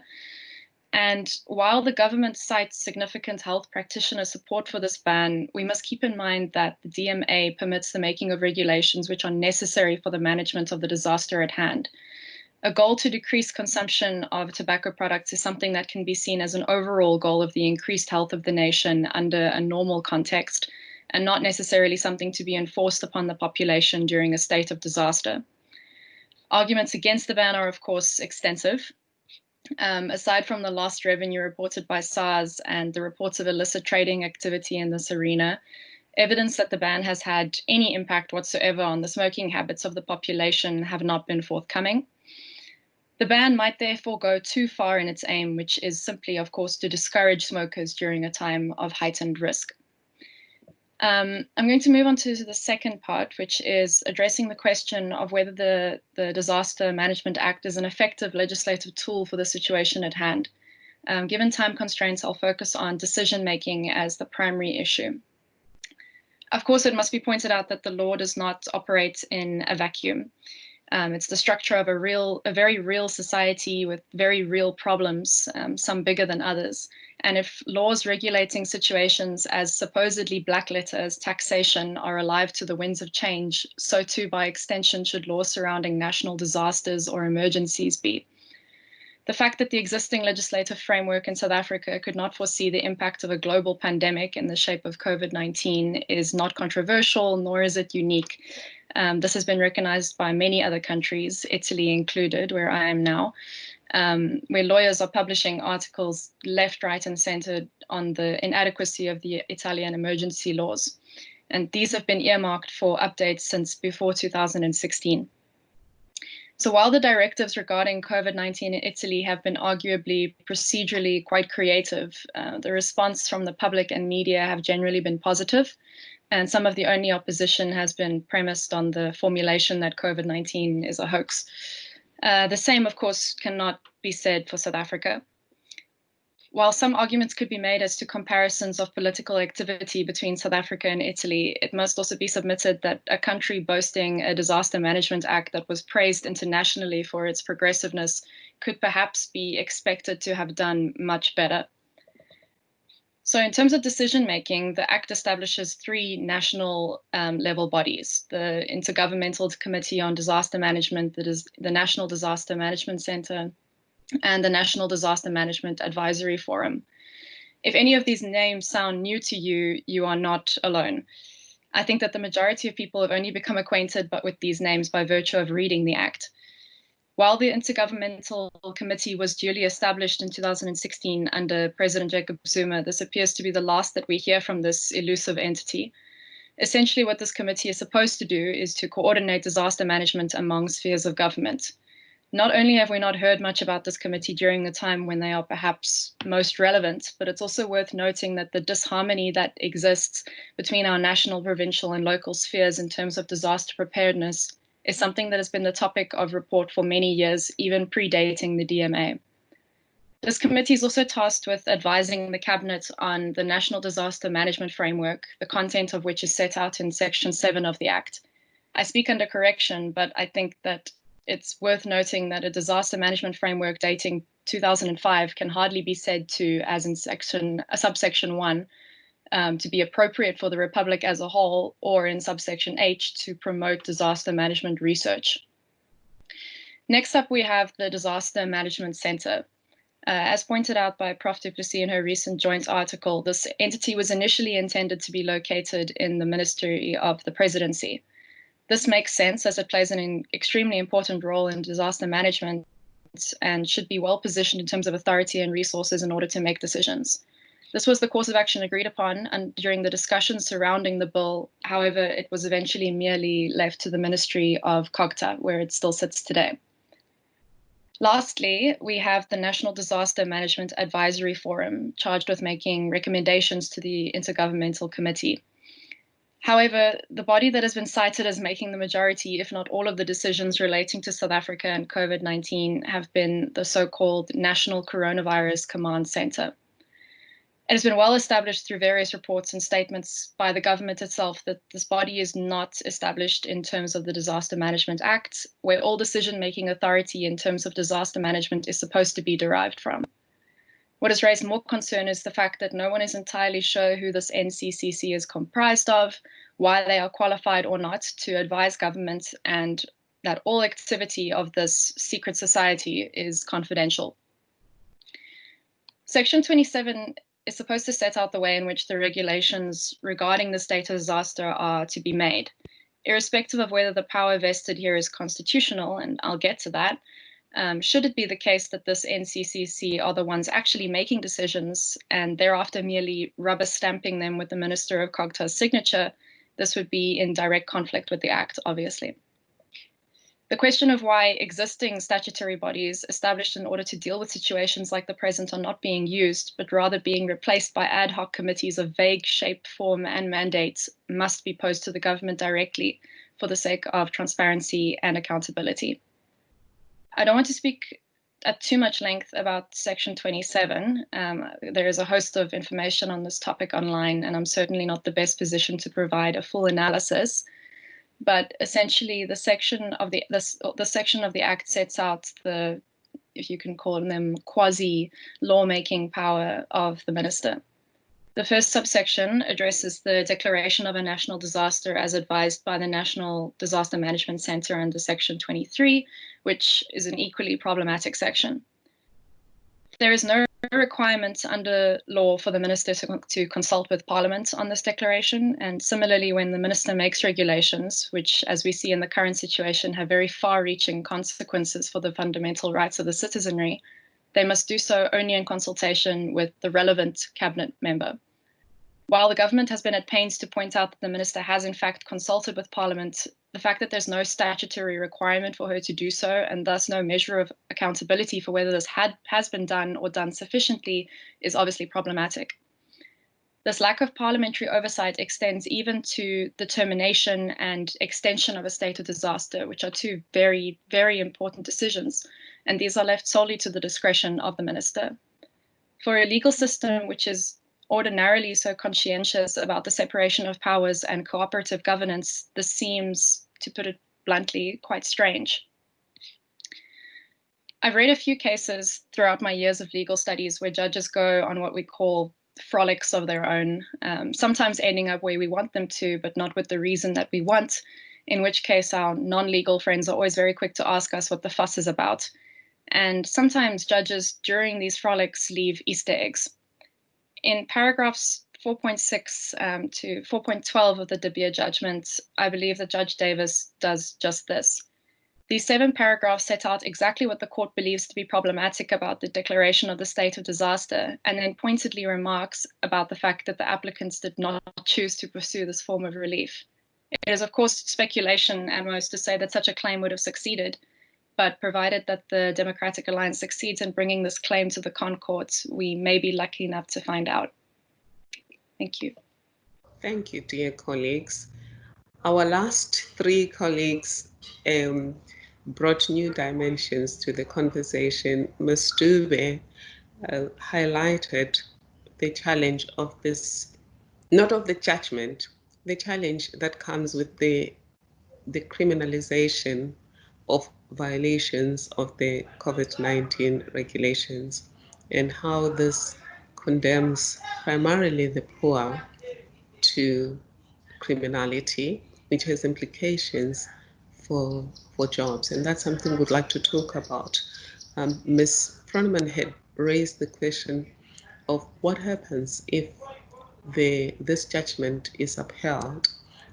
Do those people who now have criminal records get relief from that? But it seems to me that this meeting, this group should also discuss whether or not this judgment is upheld. What are the issues that we believe arising from this judgment deserve to be taken on board by government? I do believe that the latest announcement by the president suggests that some of the nuggets of wisdom from this judgment have been taken into account, and some of the nuggets of wisdom from commentators in the media and from the other cases that are currently sub judice may have been taken into account by government. But from what we've heard from our colleague right now, there's still major challenges. Our colleague, Ms. Dube, is concerned about the criminality, as is Ms. Froneman. And young Ms.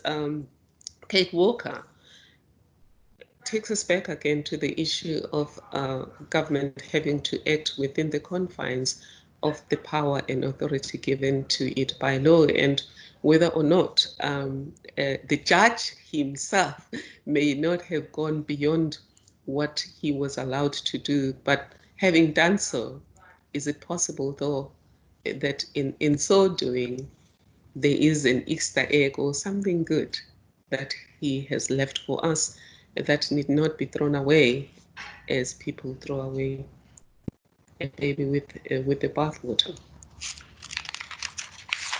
We now have an opportunity to all engage on the judgment. It seems to me that there are two issues here. One is the judgment, engaging with the judgment, and there's two areas of discussion that have emerged from the presentations from our colleagues. One is the issue of legality and rationality. Then it's on the other side, it's the issue of intrusion on human rights, the reasonableness thereof. It's quite interesting that the approach taken by our colleague Sandra Fredman is the ball is in government's court to justify the intrusion. It's not the court's job to indicate which rights have been improperly limited in violation of Section 36. It's government admitting that it has limited these rights. It's then government's job in terms of its equality duty, in terms of its duty to advance human rights. Again, you're looking here, if you were looking at the Constitution, you're looking at Section 9, Section 7.2, Section 195, Section 1, which is the fundamental, the foundational values, and we probably are also looking at the preamble that it's government's job to advance human rights and to protect and advance the right to equality. And when government has limited these rights, it's government's job to explain why and provide information, provide data that confirms that the decision that was made was consistent with the promotion of human rights, and to the extent that human rights were limited, it was justified in terms of in a democratic society based on human dignity, equality, and fundamental human rights. Dear colleagues, I'm checking in the chat room, but if there are colleagues from the speakers, let's start with the speakers. Having heard each other, does any one of you want to have a comeback on one of the issues you've raised? You have about 2 minutes to do that. From the colleagues that spoke earlier, the panel, do you have anything that you would like to come back to based on what you said? Well, perhaps I should ask all of you, but and I'm going to start with Prof. Theo Kino. You've told us what you think is problematic from the judgment and because of lack of a conceptual framework. What do you think is good about this judgment? What do you think the judgment has given us, which has left us wiser, which wisdom we would not have heard if Judge Davis had not given us this judgment?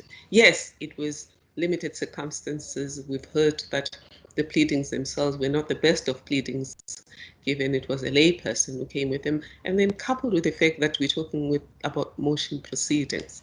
Prof. Kiga, the ball is in your court to tell us what you think is great from this judgment. Thanks, Prof. Tuli. I mean, I think for me, the really two really important points. Firstly, the paragraph that I alluded to, where I think the judge very astutely points out that is an issue here where we conclude, and it is the correct interpretation, that the particular regulations or instruments issued under Section 27 would not be subject to the normal participatory process or oversight process. I think, to my mind, what is good about the judgment is the fact that the judge points us to the direction that something is worrying there and that we should pay attention to that. I think that's good. That's a good instinct. I think it's good to point that out. And I think that requires further work, which I think given the context of this case, as you said, urgent motion proceedings, blah, blah, blah, this wasn't the appropriate case, but that is something going forward that we will have to apply our minds to. It links to the larger question about how do we broadly deal with delegated decision making. I think it's an issue that Professor du Plessis also raised, because that's something in our system that we've really not engaged with. We do it in a very ad hoc way. And I think we need a better approach. And then the second thing that I think is quite good of the judgment is the fact that he makes the point that, you know, whether the limitations here are justifiable or not is one question. But more importantly, there's the discipline of considering limitations before you issue. And this is something that Professor Fredman also pointed out, that part of the process before you even get to the decision that goes into the regulations or the directions, that must be part of, I almost want to say, a standard operating procedure when you create mechanisms or rules or implementation decisions. And I think the judgment again alerts us to the need of democracy for certain things to happen. And one of that is certainly to consider the limitations and then to engage, be participatory in that consideration. And I think that both of those, to my mind, are quite good things to be reminded of. Thank you, Paul. My last question, and it's to you and the other professors other than Prof. Fredman. Prof. Fredman says, yes, the judgment might be faulty, but she came across as if she would still uphold this judgment because she's saying what we complain that is general doesn't matter because the ball was in government's court to prove that in its methodology, before infringing on human rights, it had done the impact assessment. What do you say to that? That the ball then is not in the judge's court to say you've infringed this one and this one. The specificity that many of us thought was lacking in this judgment and was necessary, Prof. Fredman says it would still pass muster because it's not for the judgment to do that, to do that specification. It is government's duty to say it's in our pursuit of life and protecting the economy. We violated your family rights in terms of funerals. We violated the rights of children, or we limited, not violated. We limited your freedom of movement and your economic freedoms. Prof, we did so. Prof. Elmin Duplessis. My problem with such, with the fact that it's not specific is we do have constitutional court judgments that says that unless it's specifically said what is wrong with a regulation, it cannot be declared invalid or unconstitutional. So I think in the bigger scheme of jurisprudence that will not hold. But the other thing is, while the court does lay down the rule for the minister to make a decision, I think they say there somewhere in paragraph 9, this is the question that you have to ask every time you pass a regulation. It then sends all the regulations back to the minister and says, you know, you must decide, does it meet this test or not? And what effectively the minister can do is to say, yes, it does meet this threshold, and therefore I'm just going to re-promulgate the exact same regulations, because clearly from their point of view, they have not really done something wrong. So I think it would have just been, maybe as an example, to declare certain things or to give more concrete examples of how this test that he lays down should be applied to specific regulations. But I think also from maybe from a rule of law point of view, where you're trying to hold the executive accountable,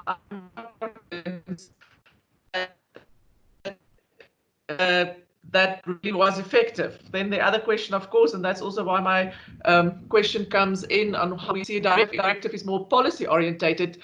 Can the court interfere with that? And I think that's those are things that I'm struggling with at the moment. Thank you. Thank you, Prof. Duplessis. I'll come back to panelists later. Prof, before I go to the floor, I'm going to go back to Prof. Sandy Fredman. Prof. Sandy, your approach was that the lack of specificity is not fatal to the judgment. In other words, you came across as if you would still save it, regardless of the fact that it just says that fundamental human rights have been, it just says that government has not shown that it considered the impact on human rights, and then it infers, therefore, that there was no such consideration, and because or so, then the violation or the limitation is unreasonable. Do you have a different view now that the other professors have spoken, Prof. Fredman? Yes, thanks, and I've really enjoyed listening to everyone's submissions and contributions. So I don't think I went so far as to say that it would save it. I think what I wanted to argue is that the one way of interpreting the judgment, and it's clearly not the only way, but one way of interpreting it would be that what could be specific about it is that in reviewing, amending, and republishing, the minister should show what impact assessment already know. At least now conduct a new impact assessment by way of good administrative practice, and also under Section 7 and the various other constitutional provisions. What the remedy should be, I think, is a separate question. Whether it's correct to strike down all the regulations in a general sense and send them all back, where there is a breach of this duty, that is the duty to have conducted an impact assessment, I think should be considered separately. And particularly given the emergency situation, the need to act quickly, I do take the point. I don't think I ever argued that the remedy should be simply to strike everything down, but at least to raise the question of what the appropriate remedy would be.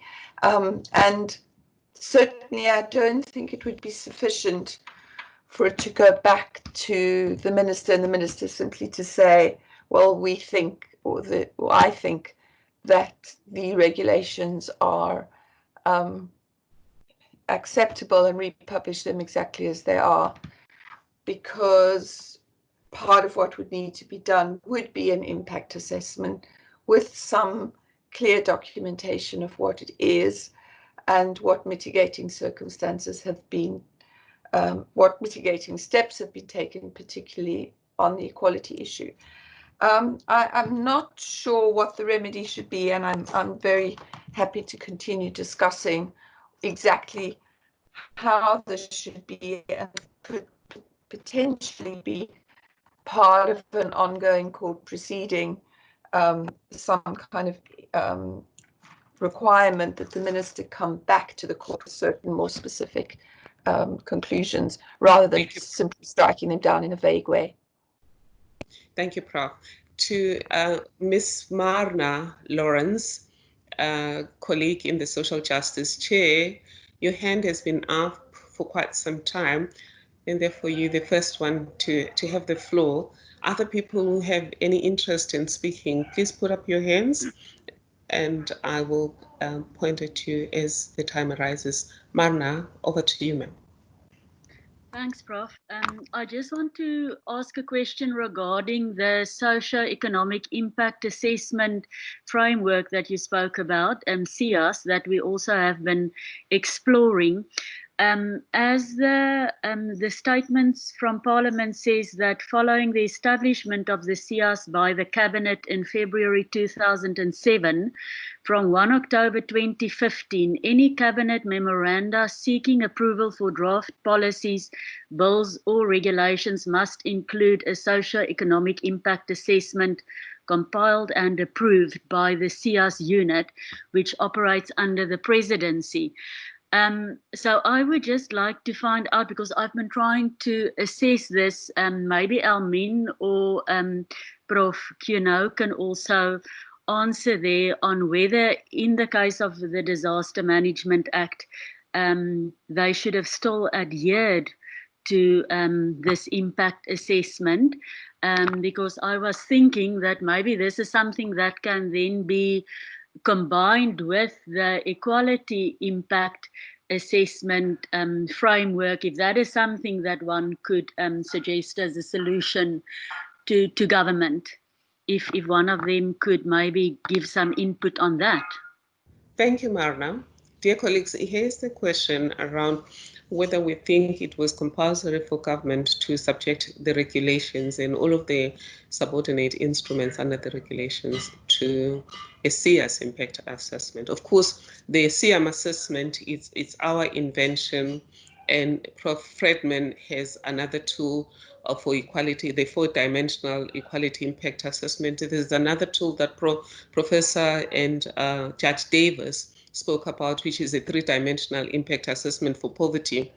But the other 3 tools, and we wouldn't say they're necessarily compulsory, but certainly CIAS, according to Ms. Lawrence, and I agree, seems to be compulsory. But we want to hear from the panelists. Is that do you think they should have? Did they? And if they didn't, what are the implications? Any of the panelists who wants to take a bite at this one? Prof. Keo, I'm going to pick on you. Let me quickly go, but I think Professor Du Plessis would be better placed to talk to this. She's clearly much more into the DMA than I am. But I mean, I think in principle, yes, it should be subjected to the instrument. Otherwise, it makes a mockery of having the very instrument as an essential tool in rulemaking. I think there are questions about the urgency involved here. But urgency, certainly to my mind, could not justify a complete departure from the process. It might justify a truncated process, but not a complete one. Whether it was done or not, I've got consequences then, Prof. Yeah. So I mean, just whether it was done, I would assume not. Otherwise, I would have assumed that we would have seen it in the De Beer case. So what are the consequences? I mean, that's I think that's a really difficult question. It comes back to the question I raised right at the start. What is the nature conceptually of these instruments? Because the consequences will depend on what I call a framework, what Almin calls a methodology. It will depend on that. What is the framework or the methodology that you apply to test the validity of these instruments?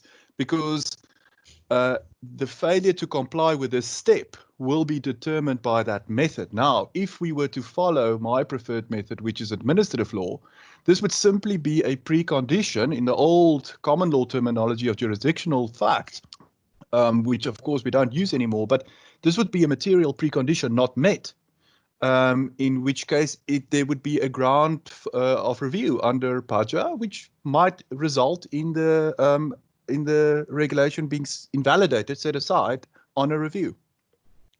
Right. Thanks. Thank you.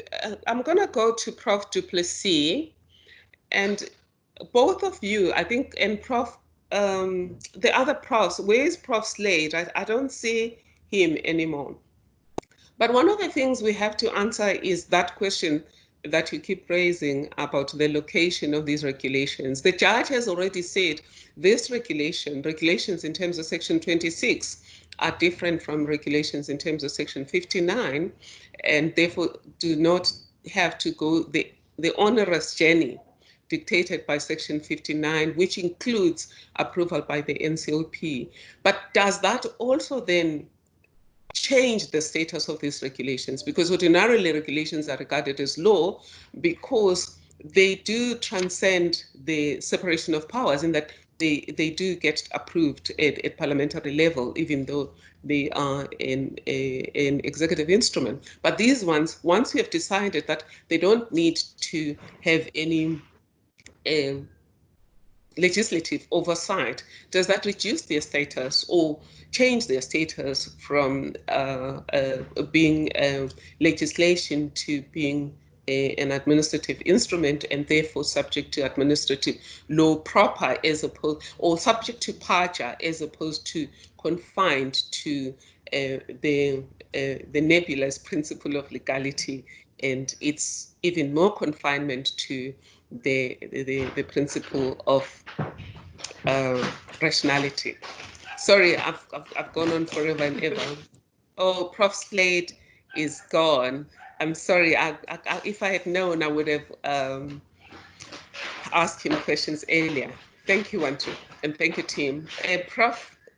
Du Plessis might help us on this one. Over to you, Prof. Yes, I think it's quite, it's a difficult question. Thank you, Marna, for that one. But I think if you look at the whole rule of law, you have certain formal principles that relate to laws must be general, applicable, etc. And then you have certain procedural principles, and that looks at the administration of these things. And I think that is, from a rule of law perspective, that's where it comes in. I'm not sure there's nothing in, for instance, the Constitution that says that this must be performed, but if it's part of the procedure, especially if it deals with public participation, I would accept that the failure to do so can result in the procedure not being followed, can lead to them being invalid. But what I think we also need to think a little bit differently about emergency legislation, whether it's a state of emergency legislation or it's Disaster Management Act legislation, because it's a very specialized field. And the Disaster Management Act, from what I've learned, is it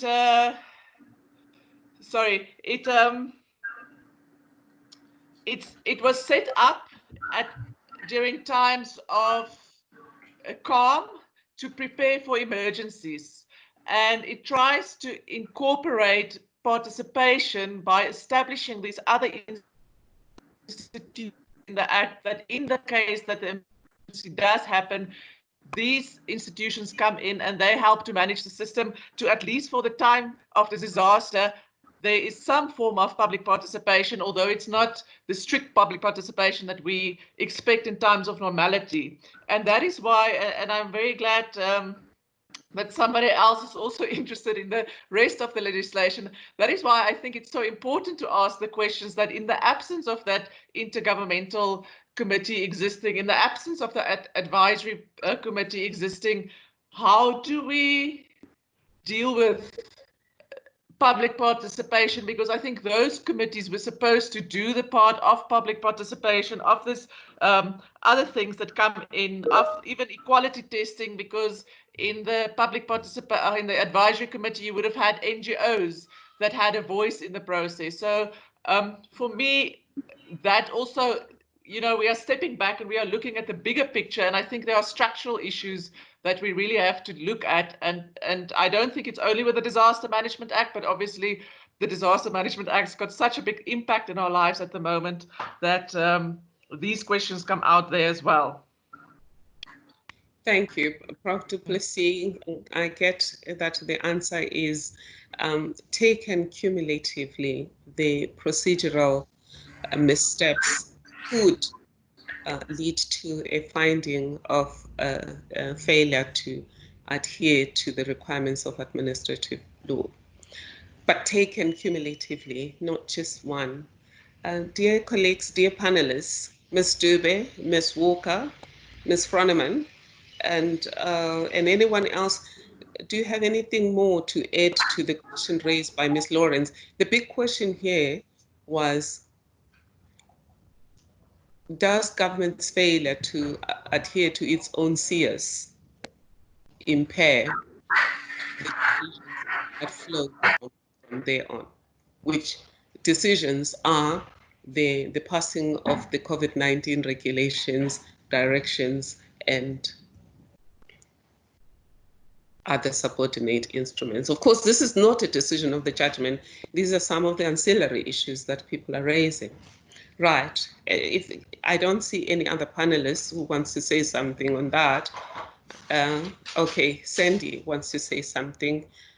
Proceed, Prof. Yes, I just wanted to add in another point that maybe needs to be considered going forward, which is the possibility of a futility argument. In other words, the argument that even if we had done it, we would have come to the same decision. And I think that's a very problematic argument, because these procedures, you can never really tell what these procedures would have led to had they been properly followed. But I do think that it's an argument which needs to be addressed in advance, so that if it does come up and if it is argued that, well, we concede that we should have gone through this procedure, but looking at it retrospectively, it wouldn't have changed the outcome of the decision, that argument needs to be preempted by saying, well, you can't really tell because participation isn't just a process. Participation has got a bearing on what the decision would be, and as well as the bearing on the substance of the decision, on the potential buy-in and sense of ownership that the public feels, particularly when it's so important for compliance that people feel they are part of decision making. Thank you, Prof. We have two arguments presented to the question raised by Ms. Lawrence. One is it really might be an issue if you take all of the if you take the CS misstep in other administrative failures. These cumulatively could be seen as part of the evaluation, the procedural fairness that is required from PACHA. And then Prof. Fredman is warning us that there might be a futility argument that anyway, even if this was done, it would have resulted in the same decisions that government made. Earlier we had heard from, I think it was Ms. Froneman, who had said government could even argue that there wasn't sufficient time, but that argument has already been preempted to say some of it could have been done, and at least after the first lockdown regulations, more could have been done. Prof. Keo, it looks like you would like to say something, sir. Yes, thanks. I just wanted to pick up on Sandy's point and point out that our Constitutional Court in the all-pay judgment definitively dealt with that very argument, that the futility argument in procedure in administrative law, and very explicitly said that that is an argument it is not going to entertain, and it cannot ever be a valid argument in response to a procedural deficit. So I think Sandy is absolutely correct that this is a key consideration to take into account, because in the all-pay matter, it was very much raised as an argument. And in all pay now is a very clear authority that in South African law that is not an acceptable response to a procedural deficit argument. So one can certainly draw on that judgment, and the reasoning behind the conclusion of the judgment is exactly as Sandy has also now highlighted, that one can never say you're kind of in guesswork if you want to make this futility argument, and therefore absent the formal process, you can't even go to the argument to say, well, it would have been different. And I think it's also critically important to remember the substantive inherent value of procedure and not just view it in instrumental terms, which again the court has confirmed in that judgment. So I think we've got very strong authority to deal with that judgment in South Africa, with that argument in South African law, and preempt it. Thank you, Prof. For those who don't know about the all-pay judgment, but judging by the number we are at the stage, I suspect that everyone knows about the all-pay judgment. There's similarities to the extent that it deals with grants, and everything is urgent and everything is essential about life, and trying to argue that even if you had gone through the processes, you would have arrived at the same decision was not allowed then, in a matter that is dealing with grants and an important life matter. It might be is something that we need to remember. I would like to know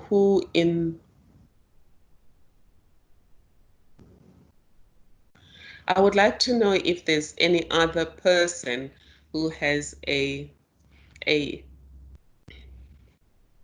comment. Let me see. Does the court judgment? There's Adams Jack. I'm now just going to go a little some of the comments from the write-up.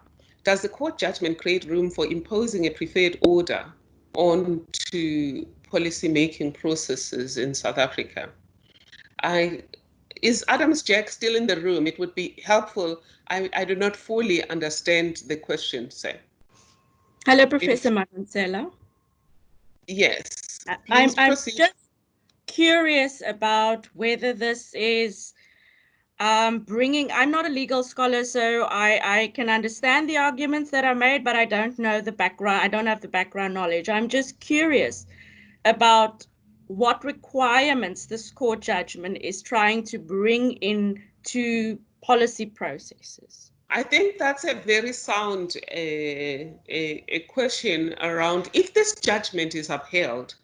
In summary, does any of the panelists want to just give us that summary of what is this judgment trying to bring to the policymaking process? In my overview, I did indicate that the judgment firstly gives us the principles that it's going to use to judge the actions of the minister, being the rule of law, legality, and supremacy of the constitution, and extracting from the principle of legality the requirement of the need for a rational connection between any action government takes and the problem it's trying to solve. And I think Prof. Hill explained that this is one of the most minimal list of tests, because all you have to prove is there's a connection between whatever problem you're trying to solve and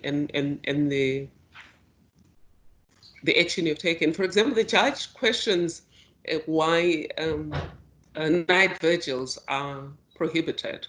I don't know, because this is motion proceedings, whether this was ever dealt with. But government with night vigils would simply say that they wouldn't say that the coffin is going to infect people, which is what the judge seems to have understood. They would then say in a night vigil, people sit too close to each other and people might be sleepy and they would end up sleeping on top of each other, which would heighten the transmission of the virus. So what's the rational connection is you prohibit night vigils because they present a heightened opportunity for transmission of the virus in that there is insufficient social distancing, et cetera, et cetera. So basically, that's one principle. There has to be a rational connection between the decision you make and the problem you're trying to solve. The second thing the judge seems to be saying is, if you are going to limit human rights, you have a duty to do so in line with Section 36. But let me hear the panelists, you, the experts that have done the scrutiny of the judgments. What's the summary of the message from this judgment? And I think I like this question. What is the judgment telling government and everyone else? I mean, there's a quote that I like about government teaches people how to be. And if government acts in a particular manner, and in this quote that I use in the Gandhi judgment, if government acts in a criminal manner, it encourages criminality. Yes. I'll give it a first go. Okay, please. Thanks. Okay, so I think for me the main lessons here are, or one of the key messages in terms of implications for the policy-making process is that it is the point to proactively the impact it might have on, or to square that analysis. That's a proactive, positive step that they need to take, and whenever subsequent, they have to be able to show that they've done that. And I think this links with Professor Fredman's point that it can't be up to the challenger to just, come and say every single, this one is not, that one is not. Once that is raised, it must be part of the decision-making process to show that that impact assessment has been done. And for me, that's a very important implication coming from this judgment for a policy-making space. Thank you. I hope you got that. Thank you so much, Prof. Kina. To the other colleagues, any other person who wants to answer this very direct question on what do we think is the essential message in this judgment? Right, whilst we're thinking through that, MF, Marisha, please proceed, ma'am. Okay, Professor, I would actually like to ask a question. Can we safely say that this judgment paved the way for the Act to be amended? And if the word urgency is being raised all the time, does that not mean that an amendment should follow rather urgently? I've had a question by someone who is tasked with economic research at the University of South Africa, who said, why do we look at the infection rate and most particularly the death rate of the virus in proportion to the people who have tested positive? Why do we not measure that against the population? To me, it sounded a little bit cruel, but I think that is a valid question. If we are going to apply tools like CS, but if there's anyone on the panel who could perhaps tell me that I'm in a dream world, if I say that this judgment definitely paved the way for the Act to be amended. Thank you. Can I see by a show of hands if there's any colleague who has a response to that? I must indicate that Ms. Froneman, you've touched on something very important when it comes to the application. The applicants basically felt that we don't need the declaration of a state of disaster, that there's nothing special about COVID-19 deaths or transmission, that you can equate it to flu or any other thing that happens on a day-to-day basis. And the judge disagreed. Dear colleagues, does anybody want to respond to the question raised by fellow panelists? Marisha Froneman, do we see this judgment as paving the way for an amendment of the Disaster Management Act? I would even add for possibly having a separate statute for the management of pandemics, because this is not the first and probably not the last. Ms.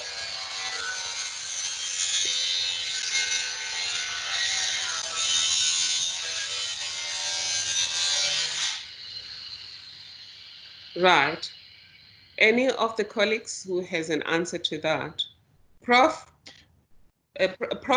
Smith, before you go, do you have any words for this meeting? Prof. Nicholas Smith. Okay. It looks like she has left, although I don't see a left the room. All right. Dear colleagues, there was that question from Marisha Froneman and Prof. here. Thank you. Let me just give you my view. Ms. Froneman, no, I don't think so. I don't think that it is likely that this judgment will lead to an amendment of the Act itself. I think the engagement with the Act itself is actually quite minimal. For me, the real weight of what comes out of this judgment is how the Act is implemented. It's not necessarily an issue with the Act. So I don't see a burning amend the Act. I think much rather they will have to be very careful reconsideration about how this Act is actually implemented. And I think what Professor du Plessis is also very, Ms. Walker, very, I think, astute about that.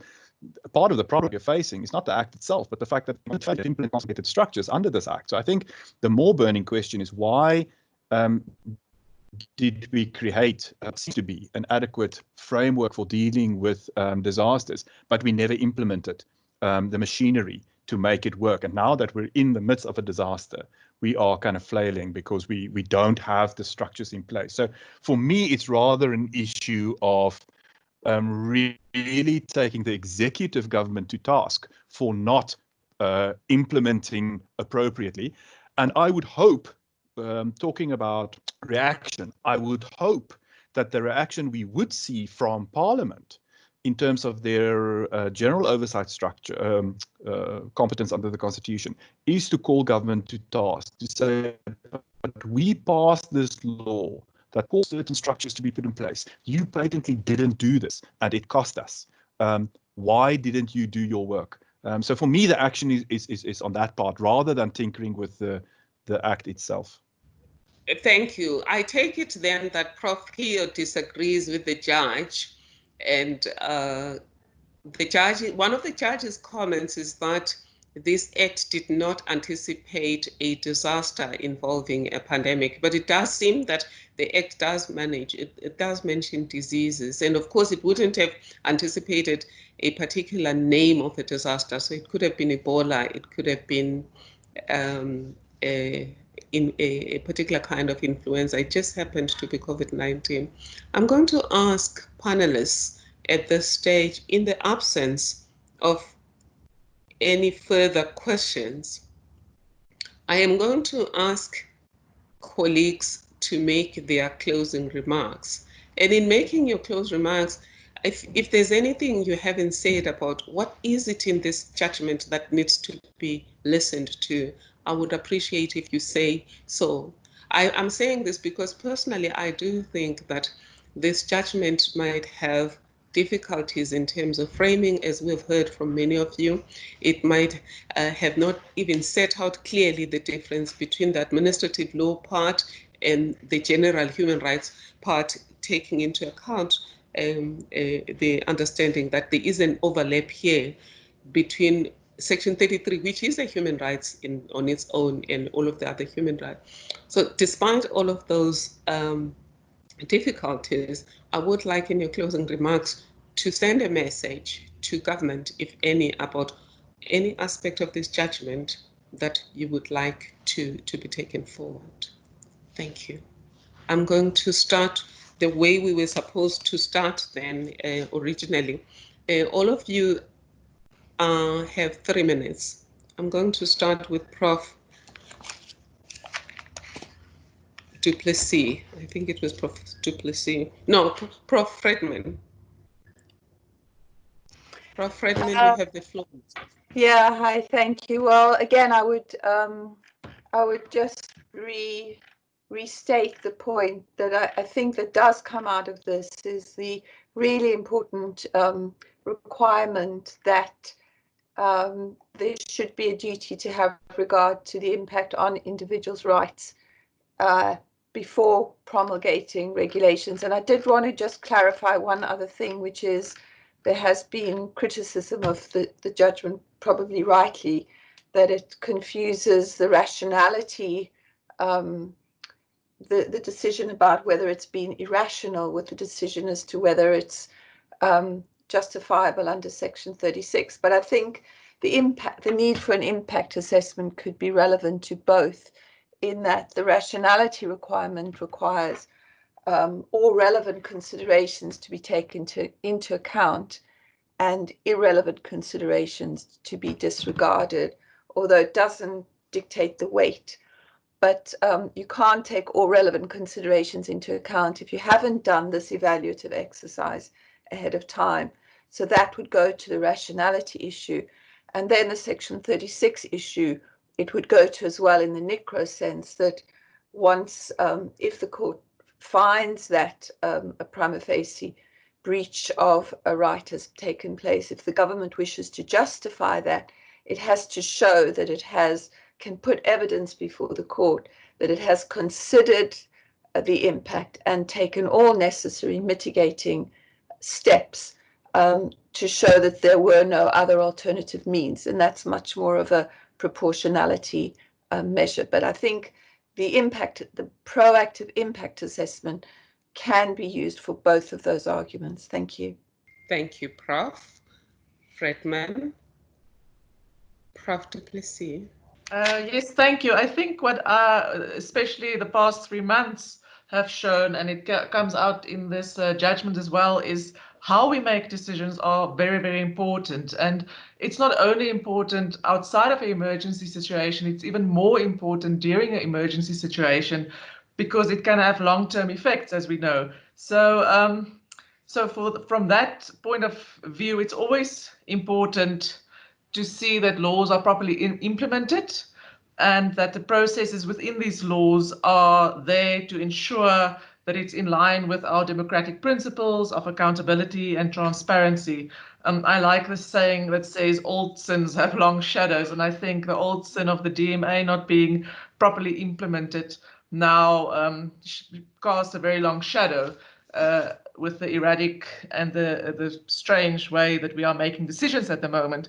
For me, that came out in the judgment there in paragraph 717, where the judge said the starting point of the government was not how can we as a government limit constitutional rights in the least possible fashion while still protecting the inhabitants of South Africa, but rather we will seek to achieve our goal by whatever means, irrespective of the cost, and we will determine, albeit incrementally, which constitutional rights you as the people of South Africa might exercise. And I think that takes together, the perceived, at least, approach that government followed, and we as citizens should ask questions on how we can ensure that next time we are faced with an emergency, this is not the way that the government thinks, and that is a long-term project. It's not just within the moment. So it gives us a lot to reflect on, and I think we must reflect seriously on this. Thank you. Thank Prof. du Plessis. Can we hear from Prof. Oh, Prof. Slade is gone. Can we hear from Prof. Kino? Prof. Kino. Thank you very much. For me, the key message is to take us back to Etienne Moreinik's point all those years ago about the shift, constitutional transition being a shift towards a culture of justification. I think the judgment really reminds us of that all public power, the exercise of all public power can only ever be constitutionally acceptable if it is on the basis of the justification provided to the citizenry. And I think this is what we're not seeing here. So for me, to link on to what both my colleagues have already said, there are important process implications of this judgment, and it reminds us that process is really important. This is, I think, a very important in a time that we need to shine a much brighter light on the process creating subordinate rules for subordinate lawmaking, which has become a very, very messy space in South Africa, and it highlights that old notions of the separation of powers to deal with these questions of power, because we're not living like a more clear frameworks, better methods to deal with this. And finally, for me, a very important point comes from right at the beginning of the judgment, when the judge is referring to all these different cases that's going on at the moment, and positioning this case amongst those, he makes this point. He says this lack of cohesion and coordination is unsatisfactory, referring there to government's response to all these court cases. And then he says, but the multitude of regulatory instruments issued by different role players over a short space of time is the most probable cause thereof. And I think for me, that highlights a big lack in our current approach to governance and to public administration. And that is a lack of coordination. We simply do not have enough coordination at a national level. And I think this judgment reminds us of how important it is to have much more. Thank you, Prof. Kio. Ms. Dube. Thank you, Prof. Motensela. I think for me, what I would like to see going forward, and perhaps it's something that the appeal could weigh in heavily, is just the need for greater scrutiny for the state argument that as long as the state is involved in the business of saving lives for public good, that this will be an automatically constitutionally compliant methodology. And I think that seemed to be the argument that the state had made in the De Beers matter, just looking at the affidavit which was submitted by the DG of COGTA. So I think that would really be a point that I would look forward to getting just greater clarity on that.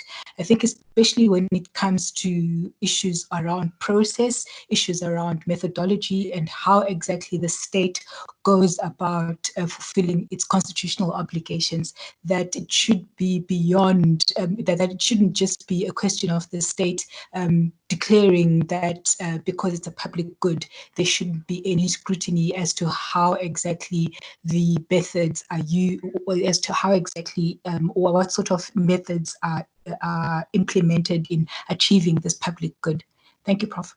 Thank you, Ms. Strobe, and I must personally also thank you for participating in this. And I do know that you are busy dealing with a personal issue, but you took the trouble to prepare for this and shared your usual valuable insights, particularly the issue of criminality and what are we going to do about that. The next one is going to be Ms. Franneman. Thank you. My internet access is rather poor, so I would just like to end off by saying that I am grateful for this judgment. And also, I think that we have to reconsider again what the principles of our democracy is, or the principles that our democracy is based on, and also administrative justice, because in a democracy, we have the right to ask questions. And I think that those questions need to be answered, especially when we look at something like rationality. So thank you for this opportunity. I think I'm going to stop it there because I really have poor internet connection. Thank you, Ms. Franneman. Ms. Walker. I think that it's important to remember that, at least for me, this case is a positive outcome. There are issues, yes, as other panelists have pointed out in their closing statements already. However, if only for instilling in the public a feeling that their cries are being heard, I'm also very, very grateful for this judgment. Aside from that, I think that there is potentially space for amendment of the Act in terms of the powers of Section 27, as I discussed, and I look forward to seeing this being hashed out by the court. However, for me, the most, in my opinion, important takeaway from this whole experience is the fact that, as I've said, and as Prof. Kino discussed as well, the legislative infrastructure existed to cater for this, and had it been properly implemented, I think that we would have had a much more successful approach to this. And I think that there needs to be a deep dive throughout all spheres of government as to disaster preparedness, because quite simply, we should have done better. The governmental approach, in my opinion, to disaster should not be an exercise of if and when, but rather something that is proactive and continuous as an activity of the public service, especially underpinned by the Bill of Rights.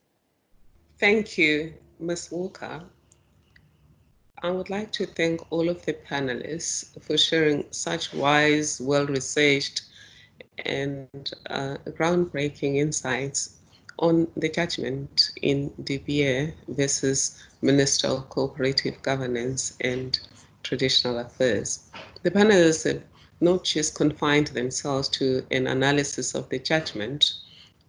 My colleagues also just generally looked at the Disaster Management Act, what it was supposed to achieve, and what it has achieved, why it has not achieved what it was supposed to achieve, and what needs to happen, not just in respect of the Disaster Management Act, but also in respect of the laws we pass.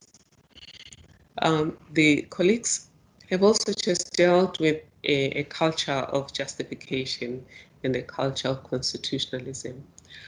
This conversation was curated by the Social Justice Chair and the Social Justice Oversight Body, that is Social Justice and COVID-19 Policy Monitoring Alliance. Basically, we call ourselves SCOPRA. Our job, as we have defined it for ourselves, is to continuously look at the legal and policy responses to the pandemic being called COVID-19, to scrutinize these primarily from a social justice point of view and provide feedback to government by way of some policy briefs with the hope that things will shift. We have seen the needle shifting since we had our very first conversation of this nature. in the middle of April, or at the beginning of April this year. We have since sent 2 policy briefs to government and a letter just raising concerns that have come from this platform of experts and also from our interaction with the people. It is heartwarming to note that government is listening, that some things are shifting, and that can be seen in the last pronouncements by the president. From our side, our main concern is the social justice impact of every law, policy, or rule passed by government. And in doing our work, we came up with an instrument that is called a 9-dimensional social justice impact assessment matrix. And according to that matrix, government has to, before passing any rule, policy, or law, ask itself, what is the purpose of the planned or existing policy decision, and is it consistent with constitutional objectives and values concerning the achievement of substantive equality or social justice and advancing human rights for all.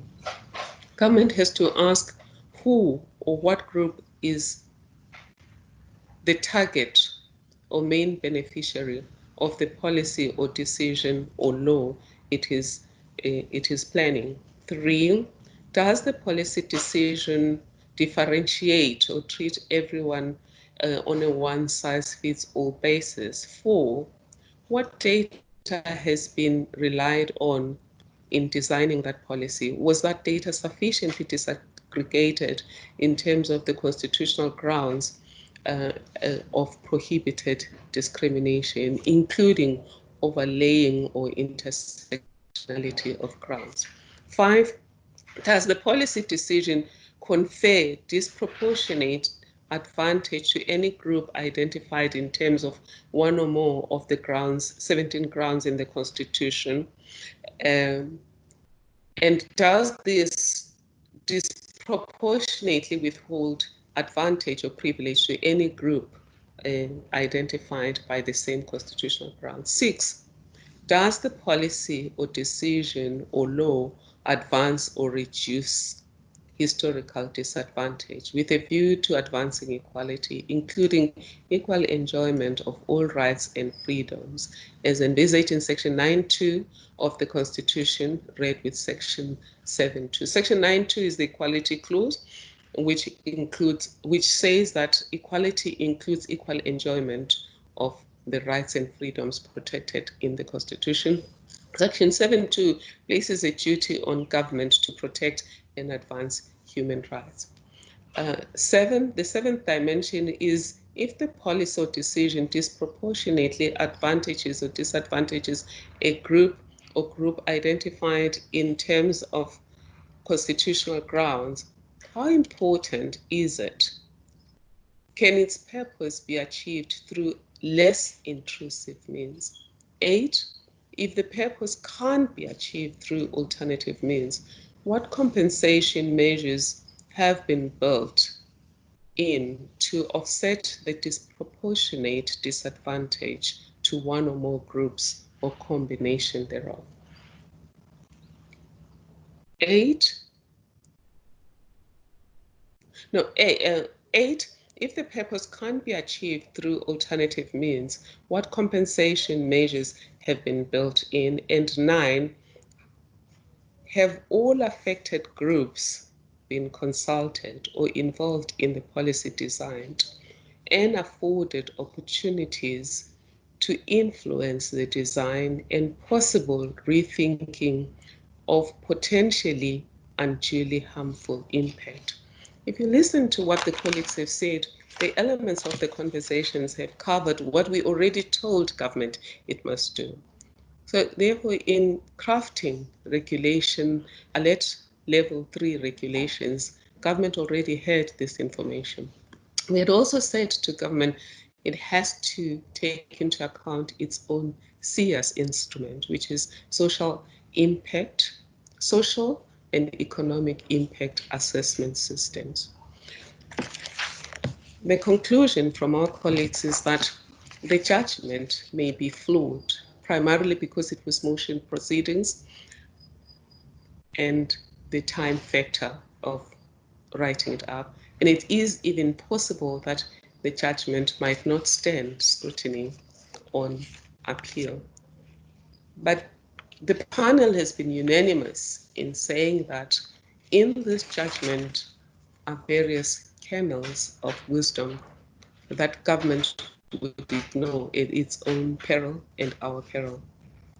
The key of these kernels of wisdom is government's duty to do a human rights impact assessment, which includes an equality impact assessment before it implements any law or policy.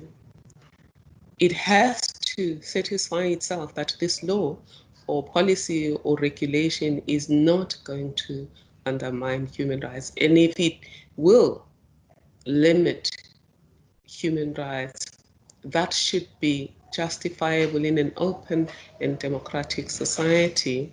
That should be a reasonable intrusion of those human rights in terms of Section 36 of the Constitution. And included in that is that if there's an alternative way to do it, then government need not intrude. And as the judgment says in paragraph 7, the question should not be how do we get there by hook or crook. The question should be how do we get there with as little intrusion on human rights as possible. So that was one. The second thing emerging from this is the cost of not implementing legislation. The Disaster Management Act has been there since 2002. It imposes certain structures, and those were not ready for COVID-19. And a related question that has been raised by this panel is, what is the justification now as the Disaster Management Act is being implemented for not implementing it in its entirety? The judgment specifies that the regulations are supposed to augment the law. Government up until now has not explained why it is deviating from the law, why it doesn't have the advisory forum, which is inclusive, consultative, and potentially open and democratic, as invested in Section 5 of the Disaster Management Act. Why don't we have, as required by Section 4 of the Disaster Management Act, an intergovernmental committee? As regards the fact that this process is championed by the Minister of COPTA, as required by the Disaster Management Act, a suggestion has been made or a comment has been made that this should rightly be led by the President. And the question being, why isn't government using its own power to transfer the management of this act from COPTA to the presidency? We've also learned about the importance of understanding the pre-constitution culture and the current culture. Under apartheid, there wasn't a culture of justification. Government did whatever it wanted to do, and people had to just sit down and do what they were told, with government saying it was doing the best there was to be done for the people. With the introduction of the new constitution, government can only exercise power given to it, and secondly, it can only exercise that power within the confines of the Constitution and the law. And the exercise of constitutional power is only valid if it is exercised within the confines of that. Included in the confines of the exercise of power is that power can only be exercised for the purpose for which it was given. And there has been an argument that some of these regulations may achieve something good for the public, but there is no clear connection between what is being done and the containment of COVID-19. Lastly, what has emerged here from the judgment is that it is important that government understands that its response to COVID-19 is not just about the economy and health. It includes the economy, health, and social cohesion. And within the social cohesion dimension is the preservation and advancement of all human rights for all. Thank you to everyone who participated. We will, at the end of this process, submit to government a policy brief as we've done before. And thank you to everyone. Blessings.